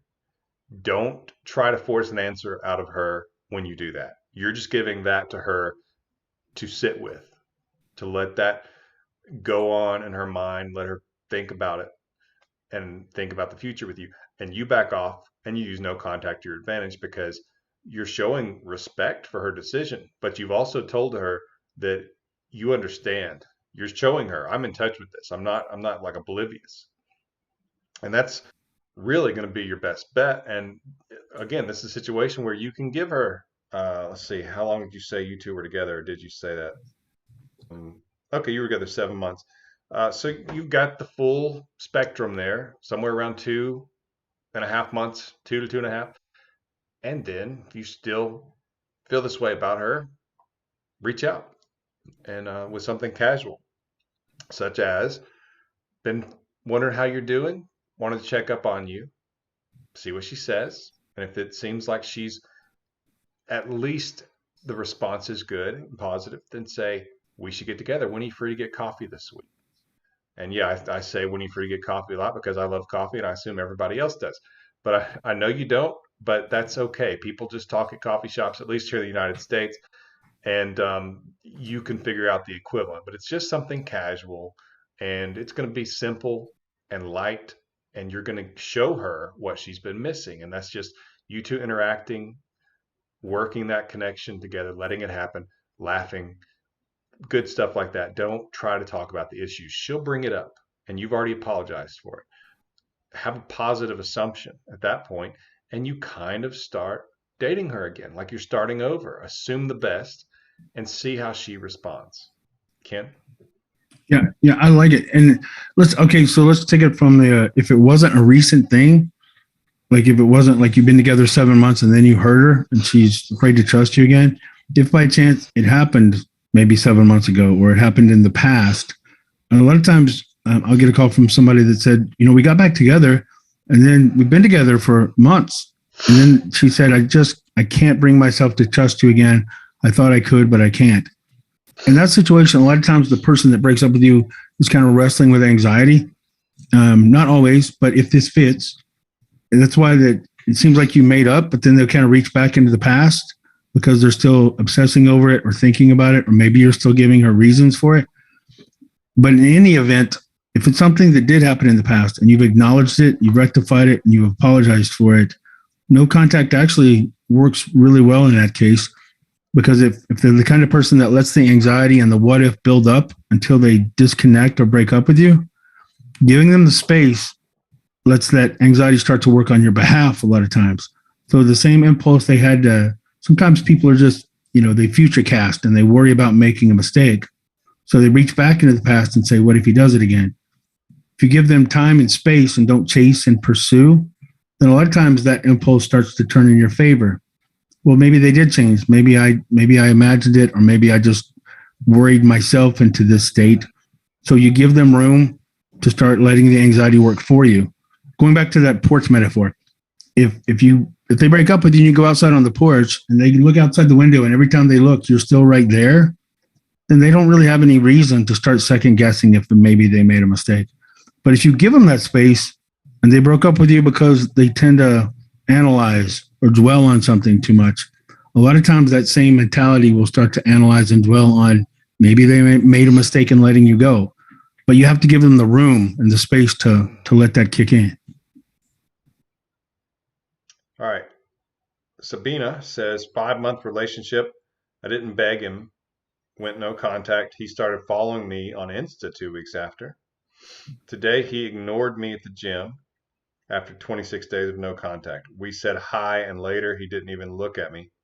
What does it mean? Well, so it's a great sign, or it's a good sign that he started following you on Instagram 2 weeks after. We don't need to dismiss that, but that was good. He's obviously not sure, or else there's no point in him following you on Instagram. I mean, he's following you to check up, and he's also, because he knows you're going to see that, he probably was testing the water a little bit, but wanting you to take all the risk. Like, hey, I'm going to follow you on Instagram. Are you going to send me a message or something? So there's something going on there. The final chapter has not been read yet as far as potential. The part about him just saying hi, it can be several things. It can simply be that he doesn't know what to say, or that he's not ready, or that he's confused. And so it's hard to just tell you exactly what it means, but he's following you on Instagram, meaning that he's not certain it's over. Now, he may be thinking it might be, but he's not certain. And all you need is that crack in the armor to where he can feel some more loss, because he obviously felt lost or he wouldn't follow you on Instagram. In other words, something happened inside of him where he felt you had gotten too far away and you were doing no contact. Surprise, surprise. It does work. It doesn't always work, and sometimes it doesn't work as much as we'd like for it to.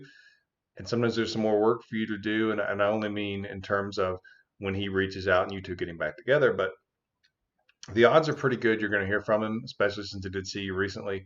I think that he probably wasn't prepared to see you. I mean, I don't know all the details. Maybe he was, but it kind of seems to me like maybe he didn't know for sure you'd be there and he wasn't prepared to say anything and he doesn't know exactly what he wants to say right now. So I would suggest that you stay the course. I'm looking here. So it's been 26 days of no contact. You know, the sweet spot where it seems to affect them the most is when you get to day 45, somewhere around there. I mean, it's not that everybody on that day is going to hear from their ex, though. It is kind of funny how people will say, "You've got to be kidding! It was day 45 that she reached out or he reached out or whatever." But what I'm telling you is that, to use the cake in the oven analogy, he's not fully baked yet.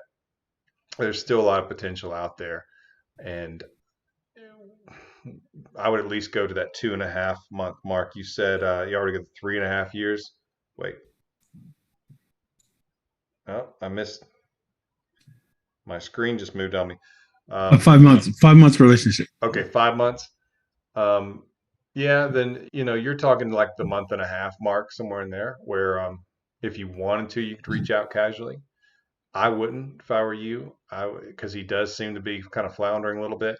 I try to give him more than that, even though typically with that amount of a relationship, I would say only give it that long. But um, he's still baking. I don't think we have a final answer yet.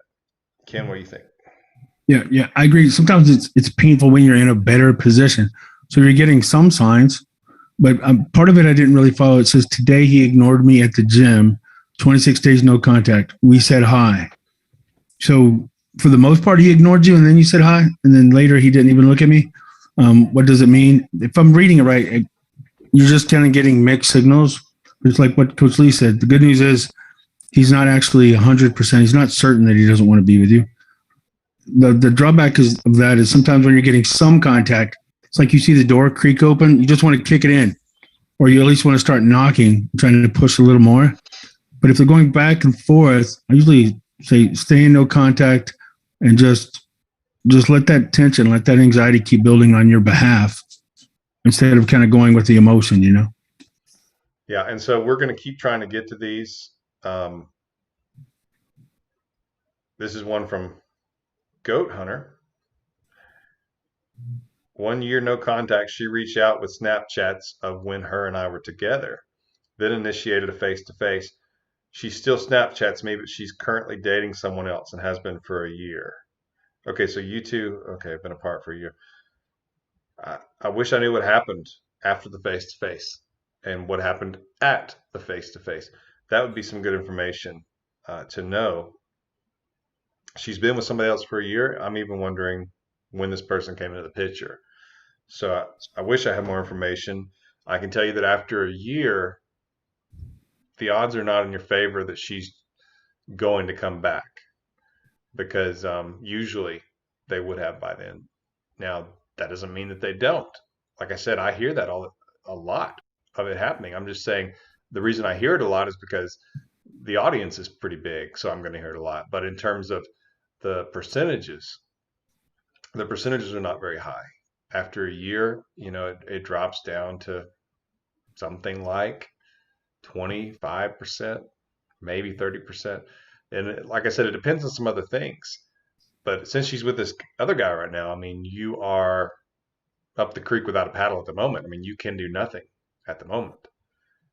And that's what I would encourage you to do, is nothing as far as she's concerned. But I would say you are at the point now where you should start meeting other people, start going on dates. You're not, it's not going to look like you're trying to make her jealous and all that. It's going to look like you're moving on with your life. And you might be surprised who you meet and how much you like her. And if you two ever circle back in the future, great. You can decide then. But if she knows you're still single, she might even assume you're just still waiting on her, and it's not going to look good. 2 or 3 months, more like 3.5 months or so. I say don't date other people 3.5 months after a breakup. But if it's been a year, you should, and you can decide how far that goes. It can just be casual, and you're not wanting to get intimate or things like that. It's up to you. I'm just saying you do need to at least start the machinery moving a little bit and move on a little bit. See how you like it. No. Ken? It doesn't seem like it's a very trustworthy person, right? Unless I'm misreading it. It's like if she's with somebody else reaching out to you, wanting to initiate a face-to-face while she's currently dating the other person. I mean, unless she reached out and said, hey, I'd really like to be friends, but I'm not going to leave him. In which case, that's still a little strange. Like, I don't think I'd be thrilled if my girlfriend said, hey, I'm going to reach out to my boyfriend that I haven't talked to in a year because I just want to make sure that we're still friends. That would probably ruin my night, right?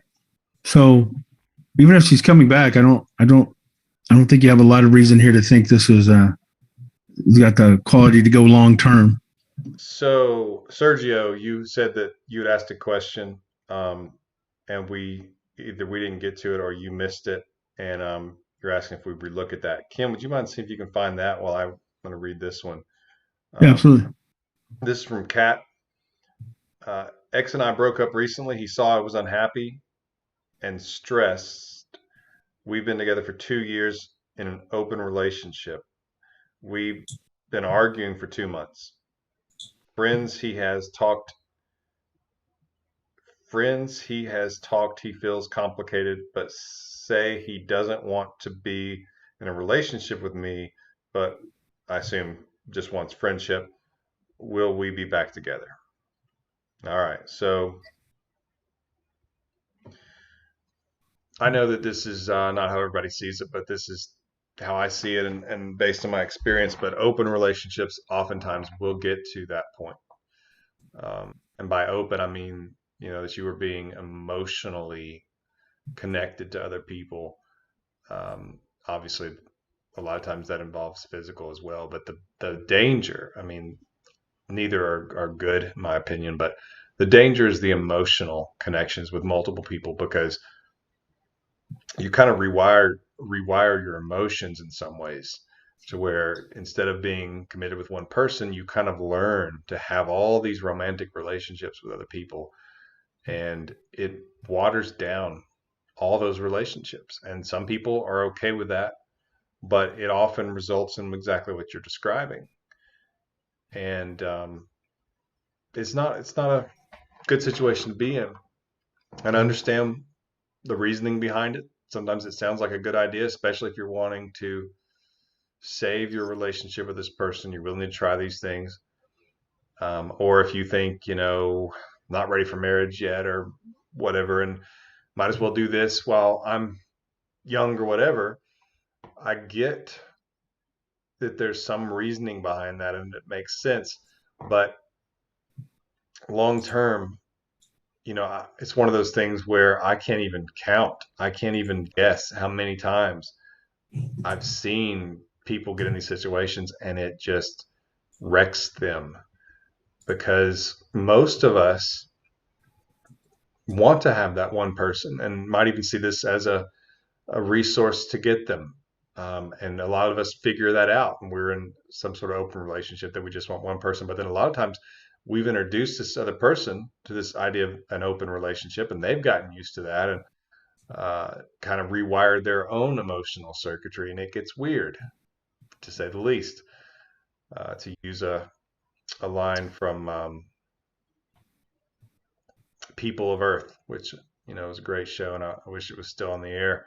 But, he says, like, don't let it get weird or don't make it weird or whatever. Well, I'm telling you, most of the time, open relationships get weird. And I'm pretty sure, don't want to step on anybody's toes here, but this incident we saw with Will Smith smacking Chris, some of that's because of that kind of thing going on with him and his wife. And people were saying it's possibly some displaced hurt, some displaced anger, some displaced, what is it? What's the phrase, Ken? You used it in your video recently. Yeah, I don't know. Displaced anger is the one that leaps to mind. Okay. Insecurity is definitely one of them too. If you've seen the Red Table discussion, she plainly talks to him about cheating on him, and she even disagrees with the term cheating. And you can tell he's hurt and shaken and trying to keep it together. And he says, "Why did you do it?" And she says, "I just wanted to be happy." And you could just see the hurt. So unfortunately, it's not something that I recommend or suggest, and I've only seen negatives temporarily. I've seen people think they're happy, but we've got a big example here of Will Smith, somebody who a lot of us would say, man, he has it all. He can be with anybody he wants. And the Will Smith I saw a few nights ago seems quite a bit different than the Will Smith I remember, from his earlier career, where he seemed confident and happy. Doesn't seem that way anymore. So, for what it's worth, that's my opinion on it. And I wish you the best, but I think that in some ways the situation might not be salvageable. And so, as much as I hate to say it, I think that you might serve yourself best by moving on. Ken? I agree with you.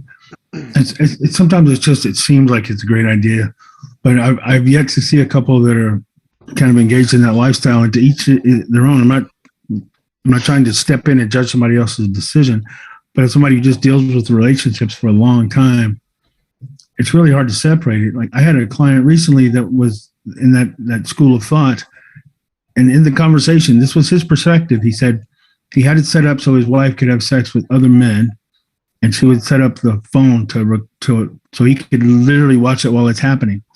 And he said, but then I could tell after they had sex, I could tell that she actually cared about him because she fell asleep, which we'd already agreed was okay, but it was just the way they fell asleep. It infuriated me. So you're just getting into areas that are just too delicate and too complicated and in some ways contradictory.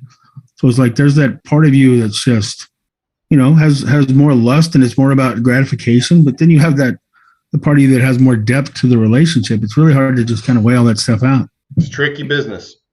Yeah. All right. Trevor says he was with his ex for 2 years. Day after Valentine's, she ended things. He chased her the next 2 weeks, learned she's with her ex of 2 years before me. Was I the rebound, and do I have a chance to get her back? So you were with her for 2 years. Okay, and then she ended things and you chased, but turns out she's with a guy that she was 2 years before you. Now, I don't know if that means right before you two started the relationship, because you said you two were together for 2 years, but it's possible you could be a type of relationship and she still just had something intense for this guy, and she puts him up on this pedestal to levels where if he becomes available and she knows there's some interest back, that she feels like she can't resist it, and she, of course, she's gonna try to get that back. That's in her mind. That can be what she's thinking. So I don't know if rebound's the right word, um, but you basically could be sort of this middleman for someone who's addicted to relationships.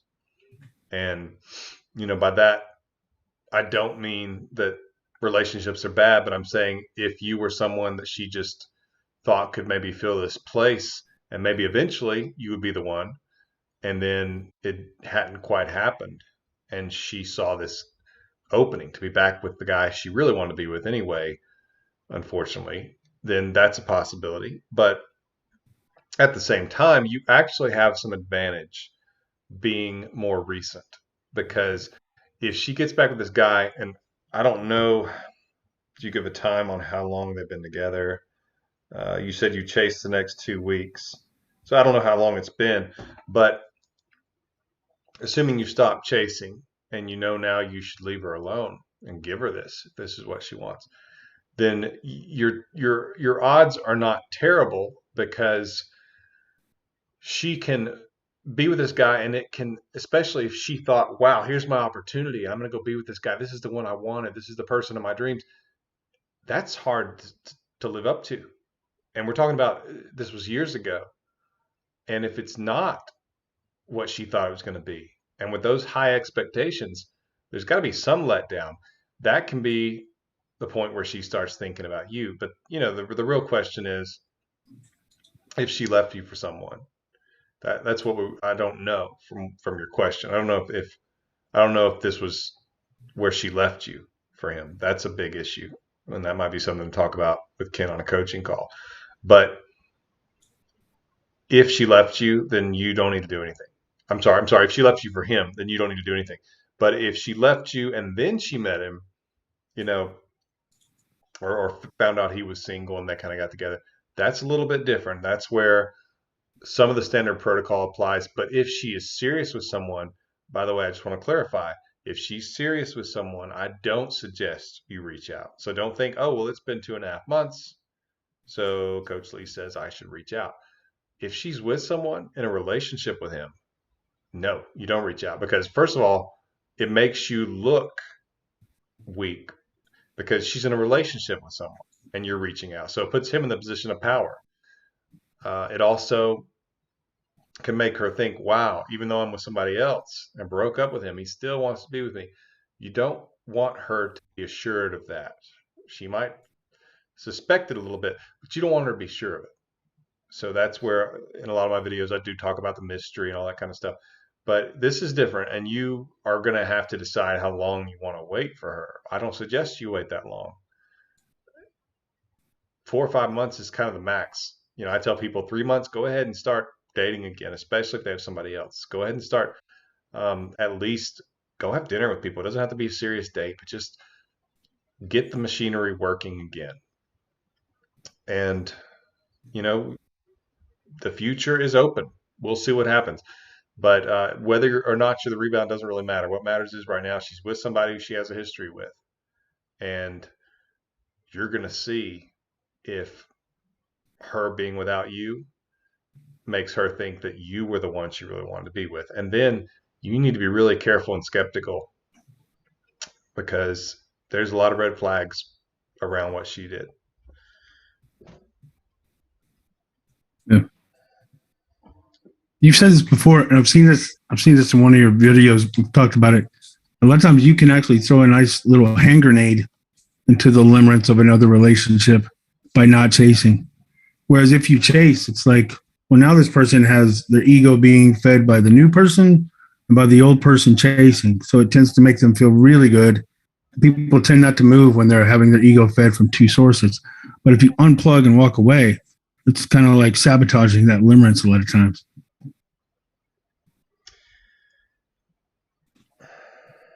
So Ken, are you able to I couldn't find it. I asked him to repost it.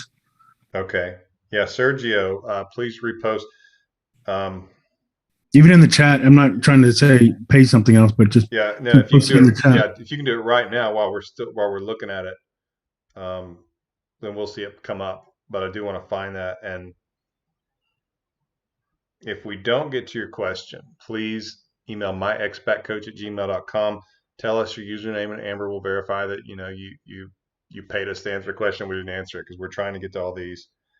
So I'm not seeing Sergio again. So Sergio, if you're out there, please go ahead and paste your question. And I'm trying to find the other ones because YouTube. Oh, here we go. Lizzie. All right, Lizzie. 1 month, no contact. Ex called crying, begged for me back. We met and he said he's embarrassed and he's confused. Didn't feel he improved for me. I said I was open to trying, but he felt he wasn't ready and can reassess another time. I went no contact. So he wanted to talk to you about it. He begged for you back, and then he kind of backed off. So I'm wondering what happened when you two met up, because if he thought, it depends on how much reserve you showed and some other things like that could have maybe pushed him back a little, where he kind of felt that the dynamics got out of balance, where you were maybe kind of pursuing him a little too much. That's usually what's obvious in this situation. But him saying he's embarrassed and he's confused, I think it's rare that they're that honest, and I buy it. A lot of times I'm like, that doesn't mean anything, and they're just saying things. I think he is confused, and I think he is embarrassed because of that. I think he's going back and forth on whether or not he wants to be with you. And so your best bet is to stay away because he needs to feel lost. He needs to look down at his phone and see it's been 40 days, it's been a month and a half or whatever, and you haven't reached out. He needs to see that. That's where he can feel that loss. And so you should definitely stay the course with no contact. And, I don't know if there's somebody else in the picture, but I'm just telling you that there possibly, at least in his mind, might be somebody he's somewhat interested in.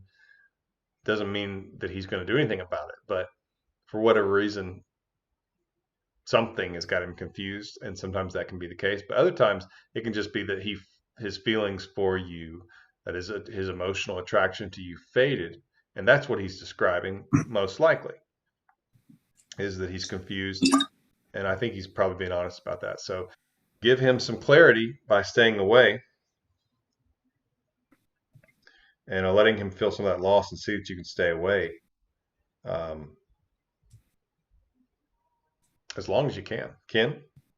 Yeah, and if it's the case that sometimes and I always try not to assume the worst, right? Always assume the best and work from that perspective. Like Lee said, if it happens to be that he's not authentic, a lot of times a covert narcissist will break up with you, and if you handle it well, it triggers their ego. It lands on their ego.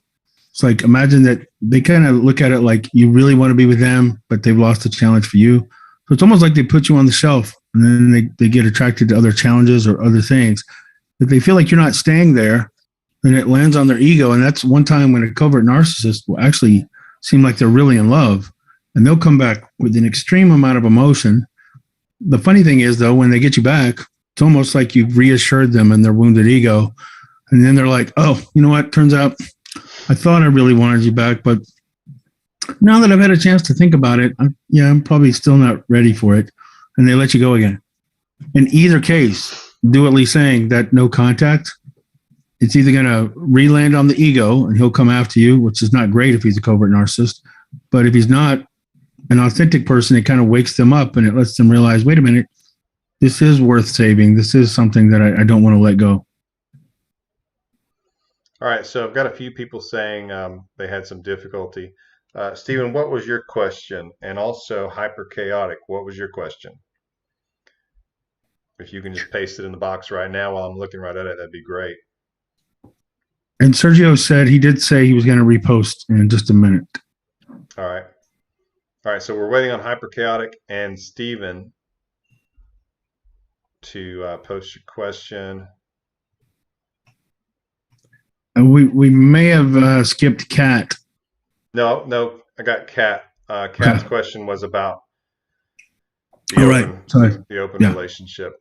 But we did miss a few, and that's why I'm trying to hold right now because YouTube, for some reason, kicked me off of seeing these.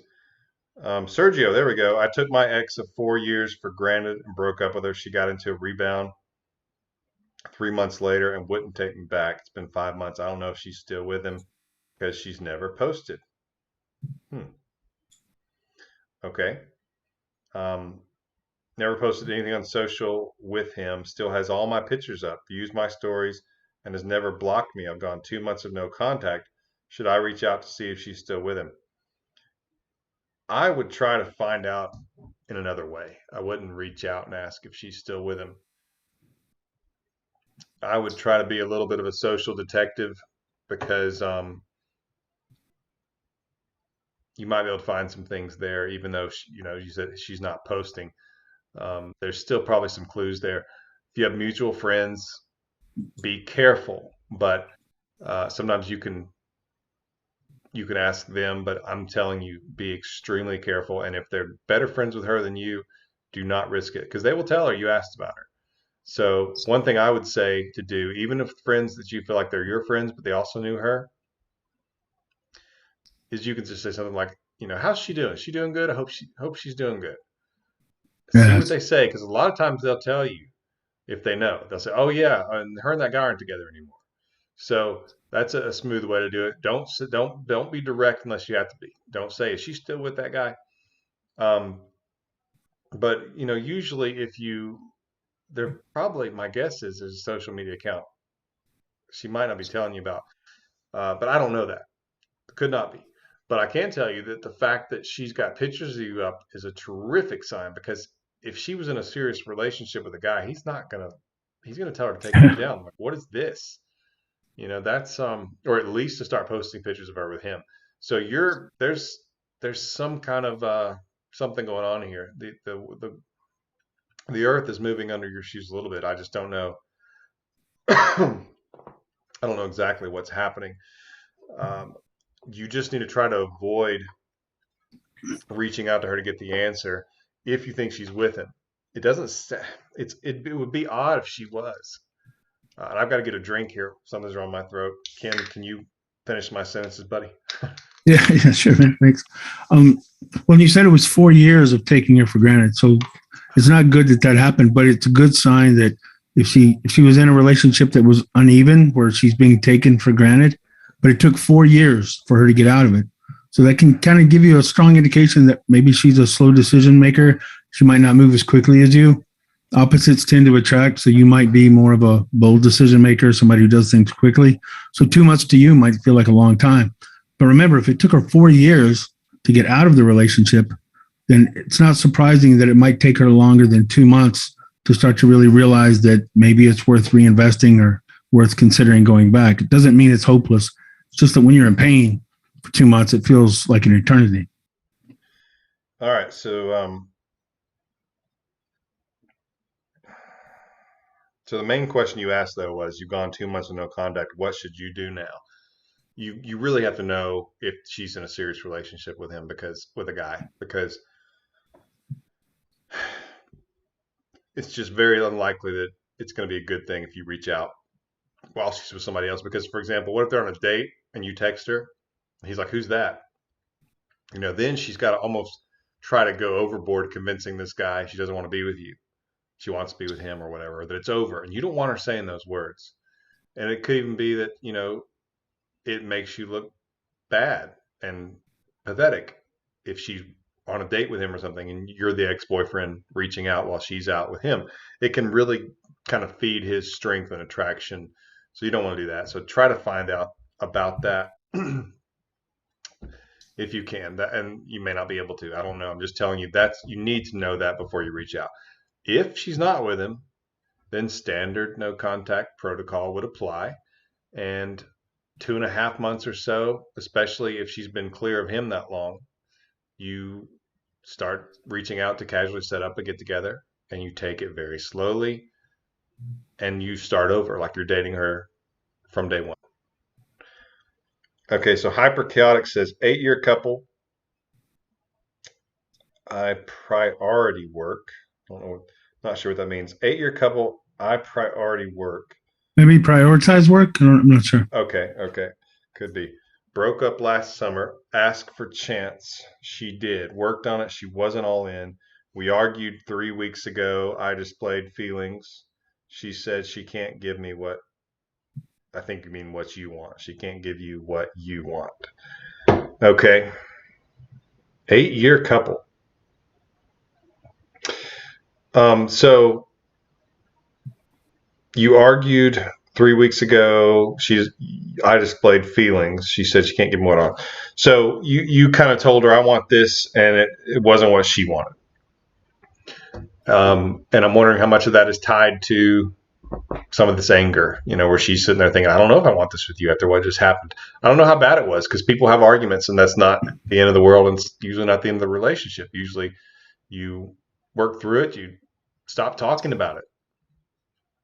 I'll tell you, you don't have to get everything off your chest right then. It's okay to just go to something more positive, take breaks. But 8-year relationship, you have a large window, assuming it was good. Assuming it wasn't just 8 years of misery, which I assume it wasn't, because that usually does not get to the 8-year mark. But you need to give her a lot of space. If she's giving you the line, I can't give you what you want, you need to really back off of her and let her hopefully feel some loss. So, when you're talking 8 years, I'm talking giving her 4 months, something like that, of where you're not interacting, not reaching out. And, I don't know what's going on with these arguments, but that would be something great to discuss with Ken on a call, because some of that can be tied to this. There may be some things you need to say before you start your no contact. So, wish I had some more details on that one. Ken, your thoughts? I was thinking if it was an 8-year couple, and if you did say I prioritize work, it's kind of I'm trying to translate that. If that's what you were saying, then again, it took her some time to get to that point. But if she felt like something was a higher priority than her, then she probably knew when she broke up with you, it might change. So a lot of times in that situation, they're thinking, when I break up with him, I bet finally he'll understand. So then even if you make the shift and try to say, hey, we can do this. I love you more than you know. I love you more than I showed. I didn't mean to make you feel neglected. They're pretty much, and I know Lee says this in his videos, they're prepared for it. She probably took some time. It was probably building. So it's not going to catch her off guard. And sometimes over chasing gives her that sense of importance, which is a lot of times why they don't come back. So I definitely do what Lee said there and go no contact. Give her some space.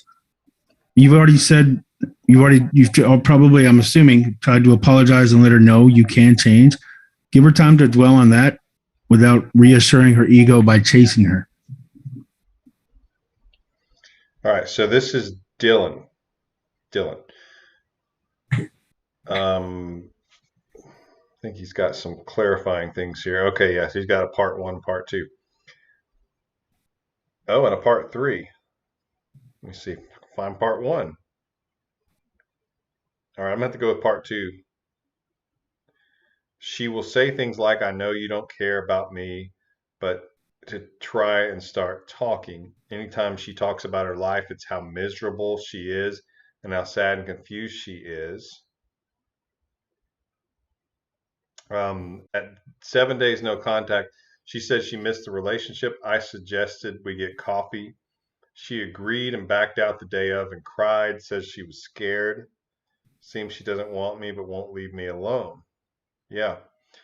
And so that's where this is probably you're probably going to get a chance to really interact with her again on your terms, where she's wanting to get back together. If you can be patient and leave her alone and not push or chase or pursue really at all. I mean, she's already showed she will respond to no contact, and that there's some fear of you getting too far away. So do that. Let her think you've gotten too far away. When she reaches out, don't ask her to get together. She will probably do that herself because she did it before. Let her do that. And then when you meet, do not talk about the relationship. My suspicion is that when you two were going to meet, there was the expectation that that's what was going to happen, is that it was going to be like, hey, are we going to get back together? What are the terms of getting back together? Try your best to treat it like it's not that you two are just going to have a visit, like two old friends catching up. And no, you're not going to get in the friend zone that way. If anything, it's like you're friend zoning her, which she will object to if she's attracted to you and wanted to be with you. So treat her like you're catching up. What's been going on? How's this going? Are you doing better with this? This is what's going on with me. This was really exciting. I had a great time with my friend last week. Things like that. Make her laugh. Bring up a few memories you enjoyed. Ideally, they would be funny. Not, try to stay away from the romantic ones, because she will fill those in up here when you're mentioning the funny ones.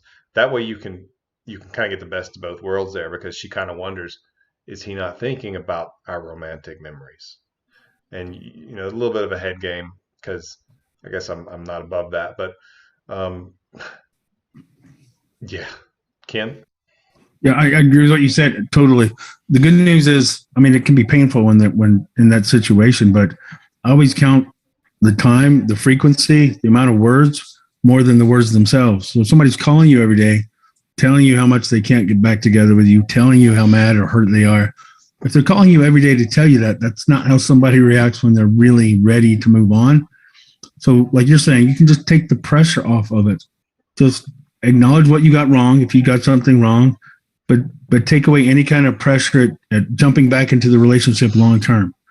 So just kind of reassure her, but do it from a confident perspective, and trust if she's reaching out to you a lot, that's not how genuine I'm done with you actually reacts. When they're done, it's usually a pretty short, pretty sweet done. Shadow Killer. I think he wins like username of the night, Yeah, except right. Monte Cristo. Yeah, That tugged at my heartstrings. or Nighthawk. I like Nighthawk. Step Did we Brothers have a shout out. Nighthawk tonight? No, I was thinking of Step Brothers shout out. Nighthawk, and I forgot the other one. My ex got into a new relationship just a few weeks after our breakup. It's been almost 3 months. My ex got into a new relationship just a few weeks after our breakup. It's been almost 3 months. She says she is happier with the new guy. Are my chances of getting her back done? We were together 2 years. All right, so this is tough. I'm assuming, based on what she said, that she was not, she didn't like the 2 years as much as she wished or wanted to, that there was some issues. Sometimes when people say these kind of things, I don't know if you were obsessive or needy too much, or if there was a lot of fighting. There's all kinds of things, that could be the case. And I don't know because, I don't have those details. But her saying that, you have to understand that, yeah, your odds are lower, but you also want to cut your losses some and not make it worse. So if you can stay away from her, because remember, if they are in another relationship with somebody else, if your ex is, you definitely cannot be interacting with them. You've got to stay away because you will belittle yourself and you'll build up this other person. They're being chased by this guy who's on the outside, and she recognizes that she's with this guy. So it's like, even if you're the better option, in her mind, she's with this guy and you're chasing her from the outside. So this guy's winning and she's seeing that. And so you're making him this invincible winner without even knowing it. So you got to be careful with that. Now, if you see her out in public, you can interact with her. She starts flirting. I'm not saying that you just totally don't flirt back, but try to let her overextend herself. Let her extend herself past you as far as that kind of stuff. At the moment, you can't do anything other than decide if you want to wait because she's with somebody else. And that's tough. Words don't matter a whole lot in this situation because, of course, she thinks she's happier with him or she would be with you. So if you really like this girl, you really want to be with her, let's see what happens. That's really all you can do. But I suggest that you don't wait more than 2.5, 3 months, and then start interacting with other people slowly and see what happens with that. See if you like it. Like I've said a few times, let the machinery start moving a little bit and see how you feel, because you might find that you don't want to be back with this girl, that you like this new person a lot better. So approach the future like that, where you're open. But I would try to start at least thinking the thoughts, practicing thinking about getting over her. Doesn't mean you have to, but just entertain the idea that you could, and you'll be surprised how you can lead yourself in that way. All right, Kim, well, I'm finding the next question. Do you want to add to that? Yeah, I like what you said though. I will say, so it's been almost 3 months. So she hasn't even had really 3 months of like effective no contact, you can assume, because somehow she says she's happier with the new guy. So I'm going to assume that maybe you've had contact with her and that you're asking her if she's happier with the new guy, which is an understandable question, but it's not going to do you any favors with attraction. So it's better that she has that time with him without you accidentally reinforcing that decision. Again, if she's here, she's got the new guy. It's going to be more exciting. Limerence is probably still kicked in, and now you're chasing. You're feeding your ego more. People tend not to move from that position. When you disconnect and go away, suddenly you become more attractive because it's like, no, I'm still happy. I'm with the new guy, but what happened to? Because I thought Shadow Killer still wanted me back. It's just human instinct. You start wondering about the person that disconnected and walked away more than you're thinking about the person you have left. But if there's a competition, like Lee said, you're automatically the loser right now, and you're accidentally making him more exciting. Ooh, now he's the winner. He's not the winner if there's not a competition. So give her a chance to miss you and realize, oh, Shadow Killer is not hanging out on the porch. Although that seems like where a Shadow Killer would hang out, on the porch, right? It does. It seems like a creepy place to hang out. Not that Shadow Killer's creepy. Michael Kanicki. Me and my ex broke up, then got back together 1 week later. We got into an argument again. All right, I'm going to stop right there. So, see, there you go. When you're getting back together, the temptation is okay, we're going to sit down and we're going to go through every issue and we're going to figure this sucker out and we're going to talk through everything and get all the conclusions. And that makes sense until you realize it doesn't make sense because you're already in a situation where there's been a big time strain on the relationship. So now you're going to put even more strain, more pressure, more pain, and think that you're going to be able to come out on the other side of it. It's sort of like someone with a broken leg and deciding it's time for you to start running marathons. There has to be healing first, okay?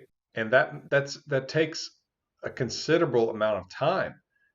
And it can be something where if the other person's wanting to discuss it and they're wanting to do that, because a lot of people tend to take that approach, they'll say, okay, we're getting back together, we got to talk about all this. Or it'll just come up like you're having this event where you're getting back together. Say to them, I want to talk about these things, but I want to enjoy being with you and I want us to enjoy being with each other. And let's just do this. We'll talk about one thing and we're going to put a time limit on it. So we don't just, have you ever had these arguments with people? And it's easy to do. Okay. Ken and I still have to reel ourselves back from this because we'll do it. But put a time limit on it. I've even, suggested some people to pick your phone up, say, okay, let's do this. They put their phone for 20 minutes, sit it down, and they have intense discussions, respectful but intense. And when that timer goes off, we're done talking about it. We'll resume later. Let's watch a movie. Let's laugh. Let's thank the other person for listening. Because the more negatives you create, the less this person's going to want to be around you. And that's true in marriages and everything else. You just harm yourself. And one example I use quite a bit is there was a married couple who came to me and they were going to marriage counseling and that was the only interaction they were having because they were separated. And I said, so what happens when you go to marriage counseling together? Well, the counselor, and I like counselors. I have counselors as clients and nothing against them. Okay. But they're not all created equal. I don't know who this person was, but I'm telling you, I think they handled it incorrectly because when these two got together, the only interaction they had was putting the issues out on the table and they would duke it out. And she said, it's basically like the only time we're together, we have this big emotional fight with someone actually encouraging us to fight more. Yeah. And I said, that is not going to work. I said, if I were you, I'd do this. Tell the counselor, say, we're going to take a break. We'll catch back up with you in 3 or 4 months. And you two take that day where you were having the fights, go have dinner and have a rule. No arguments, no disagreements, unless they're playful, no fighting. We're going to talk positive. We're going to laugh. We're going to have a positive experience together. And we're both going to be dedicated to doing that. And wouldn't you know it, they got back together. I mean, we live in this age where if you have it on your chest, well, my word, you got to get it off your chest. Sometimes, yes. Other times, just let it go. Try to let it go. Fight it. Give it a few days. And if you got to bring it up. And even tell them, say, I don't want to talk about this long, but I just want to tell you this. And don't go to other topics.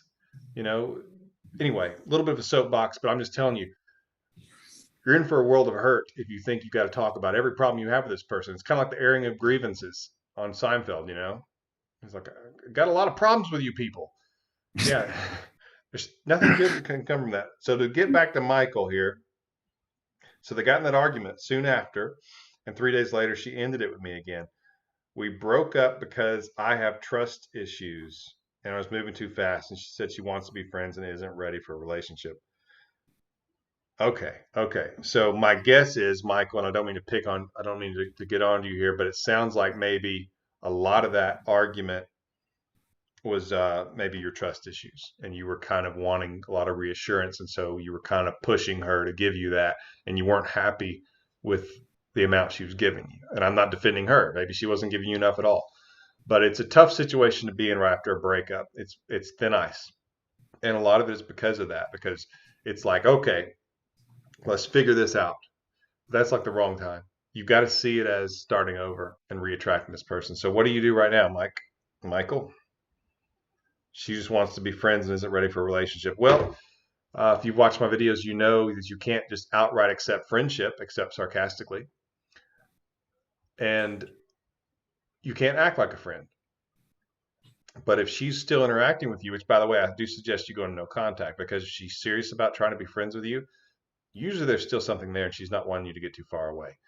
But if she contacts you, do not act like a friend, except when you two get face to face. That's where you just catch up with her and let her worry you that you're putting her in the friend zone. Because if you accept friendship, she's putting you in the quote friend zone. But if you treat her like a friend, you're putting her in the friend zone. I know it doesn't sound, like it's that different, but it really is. I think she's going to contact you.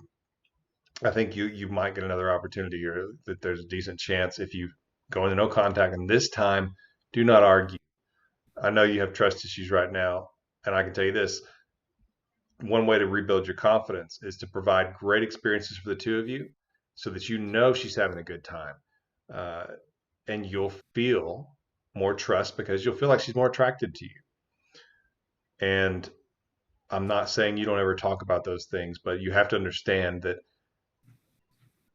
you're not helping yourself. When you try to make this other person make you feel better about yourself, and that that you can trust them and all that, you have to decide if you trust them or not. If you don't, that's a big problem, and you should decide if that's something that's within you or if that's them. So I'm going to stop right there and go to Ken. No, I like everything you said, and especially about sometimes counseling. And again, and I agree. I don't have anything against counselors, but a lot of times they really focus. Like even recently, there was a client that said, "We've been apart, but we're going to the counselor," and the counselor said, "Write down all the issues, write down all the things that you can't live with."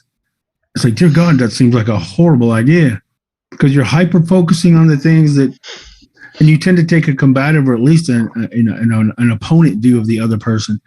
Whereas if you actually enjoy each other's company, you kind of naturally have this state of enthusiastic agreement where you're trying to find how to give the other person what they want.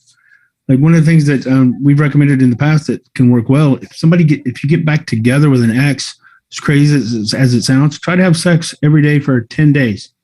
If you're reconnecting, or just some kind of a personal, loving, interactive reassurance that you actually like each other's company, you can deal with problems much easier if you know the person cares about you, loves you, and you actually enjoy each other's company. But if you're constantly in negotiation trying to make sure that they understand what you need, and you got to be clear about it, that's not a recipe for happiness. But it does say good things that even she said she wants to be friends. A lot of times when they say that, and I agree with Lee, you don't want to, I'm going to grab the friendship role. But the fact that she said it means even at that state of mind, she doesn't want you out of her life. Yeah, and right on with the part about putting this other person as like your adversary, like it's you two are against each other. You need to be on the same side of the table, and you need to find a counselor if you're going to find one who sees it that way. And there's a lot of great ones out there. But just like anything else, I mean, how many people have had experience with a bad doctor who made some bad decisions, um, bad dentist, whatever? I mean, people are flawed, and you want to find the one who's got the gift. All right. This is from Girls Like My Hair. I think he's now leading in usernames tonight. Dated a narcissist girl for a year. She verbally and mentally abused me. She was also an alcoholic and drug user. She left me for the guy that she cheated on me with. Any advice how to get over her? Yeah, I do. I have advice on how you can get over her. Start with not trying to get over her, just allowing yourself to feel what you feel and observing it as though you're an outside person. Also, tell yourself that you will feel differently in the future. Remind yourself of when you've been in relationships before and they've ended, how badly that hurt. Also, have a conversation with yourself where you are letting your brain call the shots. So tell yourself what I would tell you. say, so if Coach Lee was in my head, he's going to tell me all the reasons why I shouldn't be with this girl because she's horrible to me. I have nothing in this relationship. She makes me feel bad about myself. She makes me feel unattractive, like she doesn't want me. She talks down to me. All the things you're telling me. Point that out to yourself. Give yourself that pep talk. Do it a lot. Make a list. Get a little note card. I use these things for different types of things, but they're real cheap. And you can get them and make yourself a note card and look at it of all the reasons you shouldn't be with her. Eventually, and I mean, it's not going to take that long. Usually you start feeling better within a week or two if you do this. I'm not saying you're over it in a week or two, but you will start feeling better if you let your mind call the shots as far as the conversation in your head. So another thing you can do, you need to feel love from people. That means friends and family. Surround yourself with those people. Get in your phone, find your contacts, reach out. Hey, I haven't seen you in a while. Let's get together for lunch. Let's get together for dinner. Let's go see a game. Let's go see a concert. Let's go rock climbing. Whatever it is. That's what I suggest that you start doing, and be patient with yourself instead of trying so hard to get over her. Do these things, but then be patient with yourself because it's going to take a while. But just know, I'm telling you, there's nothing in this for you. Nothing in this for you. There's someone else out there easily, okay, who's not even like a super great person, but is so much better than this person that you're going to wonder why in the world you ever pined after this person. And the reason is sometimes rejection makes us feel like we have to achieve. We have to get this person back because we don't want to lose. We don't want to feel like we're not worth it. We want them to want us again. It's normal. It's natural. It will pass. And tell yourself that it will pass. I have a new channel. If you go to youtube.com/anxietypeace, and it's on anxiety, and it will be helpful with some of this as well. And I do have a video on YouTube on how to move on, and you can look that up. Yeah. Okay, AB retracted his message. Interesting. Slothy. Hearing from Slothy again. To follow up from what I said before, is it highly likely it's rebound if it's been 2 weeks? We were together for a year. She said that she didn't want another relationship yet, and I was needy at the end. So I think what you're asking is if she was with somebody else in 2 weeks, is it a rebound? And by the way, there's an example of where she said she didn't want another relationship. It's garbage. What they say at the breakup is usually garbage. It's not true. And even if they think it's true, it's only in the moment. Like we'll probably get back together, that kind of stuff. Her saying she didn't want to be in another relationship was not true. And it rarely is. Matter of fact, them saying that usually begs the question, why are you even talking about that? So you ask if it's a rebound. A lot of that depends on the relationship that you two had. That's where a conversation with Ken and getting a lot of details will be helpful. If usually a rebound happens when something went really sideways with the relationship. But the thing is, I mean, it can happen if things just slowly faded. But a lot of times if something goes really sideways and the other person just has a sort of a switch effect where they just flick the switch off, which is not emotionally healthy, that's when it's almost always a rebound if they're with somebody very quickly because you need time to get over this stuff. If she was fading, or if, like I said, something happened really badly, then they can move on quickly. But if it's fading out, a lot of times there's more back and forth, and there's usually not somebody too quickly. So I said a lot there. Ken, can you help me clarify? Yeah, I'm sorry. Can you refresh me on the situation? All right. So this is Sloppy. He's asked a few questions tonight, and he just said to follow up from what I said before, is it highly likely it's a rebound if it's been 2 weeks? And he said that they were together for a year, and she said she didn't want another relationship yet, but apparently 2 weeks later she did. Yeah. He said he was really needy at the end. Yeah. Well, there's a chance that relationship already started, right? And that other person was already in the frame before. But a lot of times they want to say that because they don't really know if they're going to end up with that other person, but the awareness is already there. And a lot of times the attraction and the willingness is there.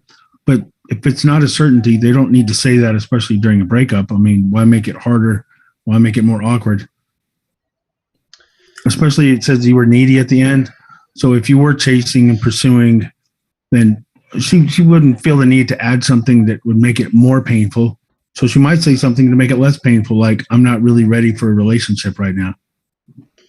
Man, we are a couple of machines. We're coming up on 3 hours. We're like 20 minutes from 3 hours.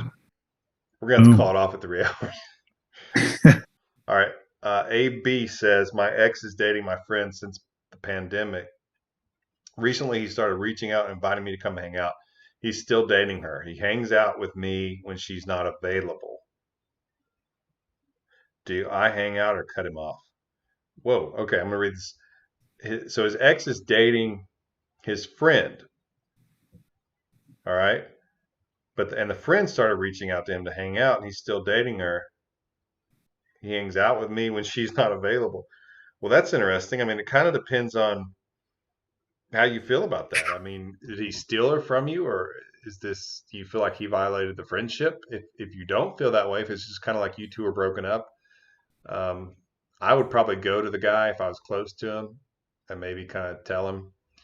But that would have to be that would only be close friends. If it was just kind of a casual friend, I wouldn't feel the need.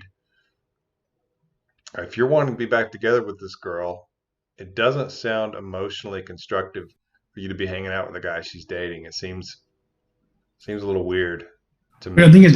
think it's flipped though. Is it AB? Because I think AB is. I think his ex is a guy. I mean, her ex is a guy. I'm not sure. My ex is dating my friend since the pandemic. Recently, he started reaching out and inviting me to hang out. He's still dating her. He Yeah. hangs out with me when she's not available. Do I hang out or cut him off? So I think he's saying it's the guy that's dating his ex-girlfriend that's wanting to hang Yeah. out with him. Yeah. I can't tell because I can't tell if it's like recently he started reaching out like that. It's a her and he's. I mean, gender is just hard to guess nowadays anyway, right? But if the situation is what that, I'd say cut him off. Just kind of back off. It yeah, I like doesn't. that. Either way, it Yeah, that doesn't would. sound. Yeah, dating your best friend's not good, right? All right. Shanette says he broke up with me. Watched my Facebook stories religiously. He initiated returning things. Never finished or got his. It's been 4 months of no contact for times two. I think maybe that means after a month. I don't know what that means. He started liking stories of a married friend's post before me. Help. Okay. So he watched your Facebook stories religiously. That's obviously a great sign. He initiated returning things, but it didn't happen. It's been 4 months. Interesting. So it's been 4 months of no contact. Except for two occasions, I I guess. think, okay, yeah, but for times two after a month. Okay. Um, so I'm wondering what happened right after the breakup. Except, I mean, you do say that he followed your Facebook stories religiously. He initiated returning things, but that didn't happen. I'd like to hear more about what happened during that time. I wish I could because I could answer better. But the fact that he was still watching right after, he was feeling some doubt about the breakup, like he wasn't certain, and he's at least feeling some of that lost intimacy with you, to where it's like, why am I not seeing what's going on with her? Why do I not know? It's this odd question inside because he's used to that. You said, I think that y'all were together 4 years. Did you say that? No, didn't. I dreamed it. Um, 4 months. It was the four, I think. it's Four been months four since months no no contact. contact. But so he was missing intimacy with you, which is a good sign. And I wish I knew what happened when no contact was broken, if it was just about getting his stuff and that didn't happen, which can be a good sign. A lot of times it means he's just kind of not wanting to close the door completely and he feels like you still have his things, that can kind of be a little bit of an opening just in case he ever wants it. You need to have a face to face, and that can be arranged casually by you reaching out or when he reaches out. Like I said, you mentioned no contact being broken a few times. I wish you could do consecutive 2.5 months, but it's, you're kind of in that stage or that breakup where there's been no contact broken, and it's like, well, how long have I been doing no contact, and does it count if it's not consecutive? You probably just need to casually reach out and ask him when he's coming to get his stuff and see what he says. Normally, I don't suggest that. Normally, I leave that totally on them. But since no contact's been broken a few times, it's a little bit different because we kind of need starting point again, and we need to know if he's really going through this or not. So just kind of saying, "Hey, you're going to come get your stuff," or "Would you like me to send your stuff to you?" And be polite about it and see what he says, because a lot of times that can result in the face to face you want, even though you shouldn't look like you're trying to make that happen. So if he comes to get his stuff, you're not inviting him to stay, but you're also not kicking him out either. So that's probably a good starting point. And see how it goes. Have a great time with him, catching up with him, treating him like he's an old friend you're catching up with. See how he responds to that, because sometimes, a lot of times, people will talk about how their ex had an emotional moment because you're being so strong, and they're wanting to know that maybe you're really missing them. And if they're not getting that, sometimes that can really register with them, and they can start feeling like they made a big mistake. Yeah. All right. Ex Sophie TV. All right. So, girl for 4 months ran into her at work with friends after a concert date and was ignoring me with anger. Didn't know why. I told her I didn't deserve this and walked. Went into no contact immediately. A few days later, she unfollowed. So that was one or two. And we're going to get the continuation here if I can find it. There it is. Then blocks 2 Fridays ago. Got into text arguments. Tells me I did some wrong. Find out afterwards. I apologize. No contact 1 week. Then I ran into her at work with friends. Ignores still. No contact. Going 2 weeks on Saturday. Wow. So a lot of in and out and interacting and all of that. Did you say how long? This was just kind of a recent thing, right? Like a 4 months. Okay. Ken, do you have any initial thoughts? Yeah, I would say a lot of times when you're into somebody for 4 months, it's not a long time, but if it's going really well, and then suddenly they're mad at you for something, and you don't really know why, it makes sense, as illogical as it sounds, that you're going to apologize. I'm trying to make sure I'm following this, but if that's what happened, let me see. Got into text arguments, tells me I did something wrong. Find out afterwards, I apologized.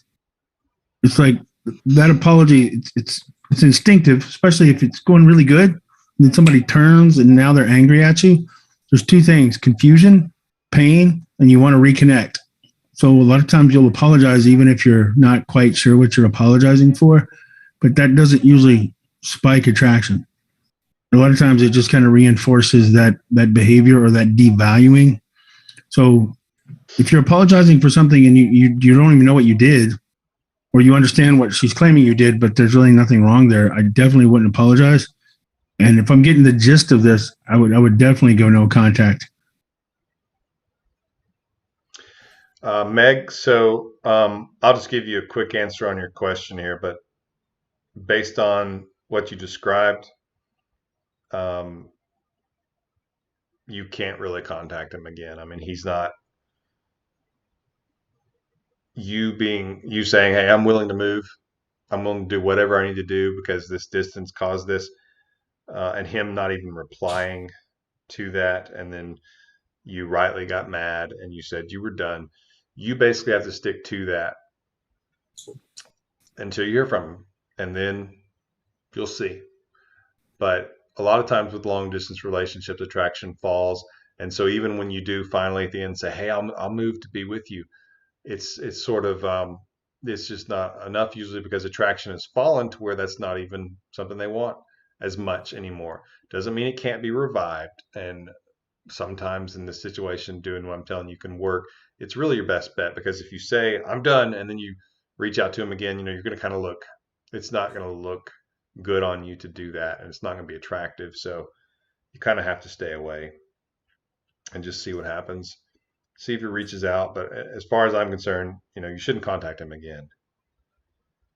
Okay, so Steven says his question is above. All right, I'm looking, Steven. I looked above it. You kept saying my question is, but I never actually found the question.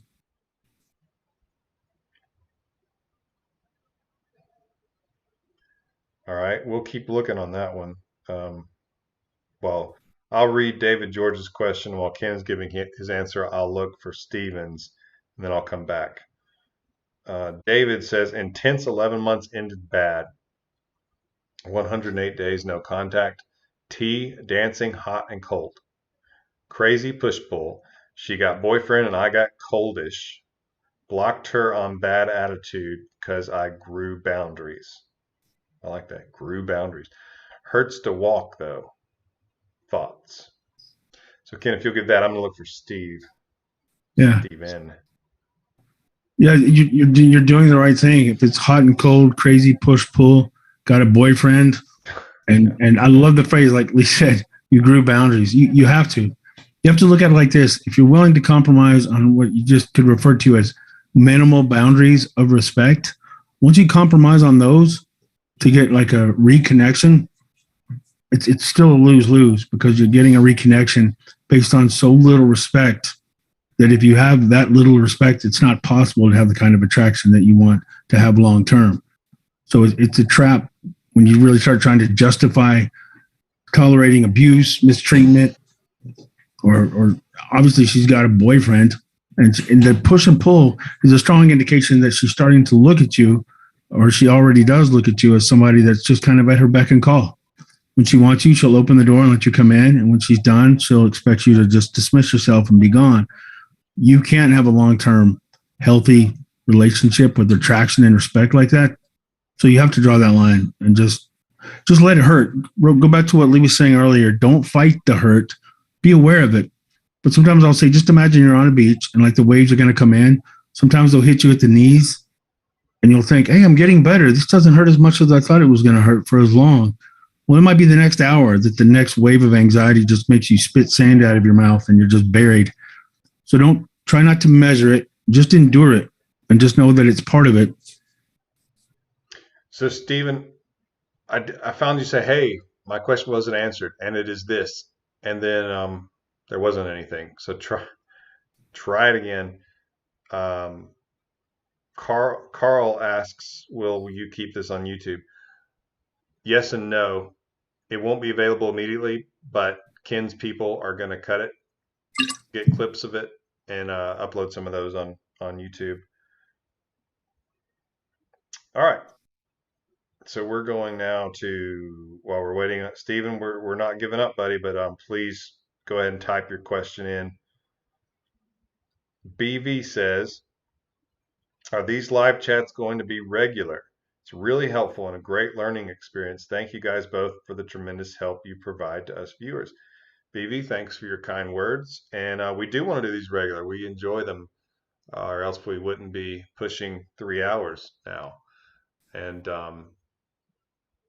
so yes, they will be regular. Okay, Stephen, think I'm getting. Hey, Ken, your wife just texted me. I think she's saying, "Shut it off, Lee." Somebody's missing Ken. I'm gonna need to call you for some relationship advice in a second. Oh, remember, I'm not doing that anymore. All right. Yes. Or am I? Okay, Stephen, I'm trying to find your question. You keep saying it's below, and then it doesn't happen. I'm sure this is YouTube's fault. Oh, it's below, not above. Steven, you were confused. I think We'll he's find it messing with though, us. buddy. I think he's messing with us because he keeps saying here it is, but then Yeah, maybe it's yeah, yeah, maybe yeah, we're supposed to get a message from his lack of giving questions. yeah. Sansa Boy says, this is one of two messages. All right. Talked for 4 months, dated for 1 month, both of us in high school. She faded out. I begged and pleaded. She's slowly been unfollowing me on socials. 2 months no contact. Then I said HBD. I don't know what that means. HBD. I said HBD. I don't know what that means. Currently in 1 month no contact. Okay, I'm looking for your next message. She had rebound very soon after, but is out now. Said the reason for breakup was mental health. We still see each other every day for class. Is there a chance we can get back together? Okay. All right. So she said the breakup was for mental health.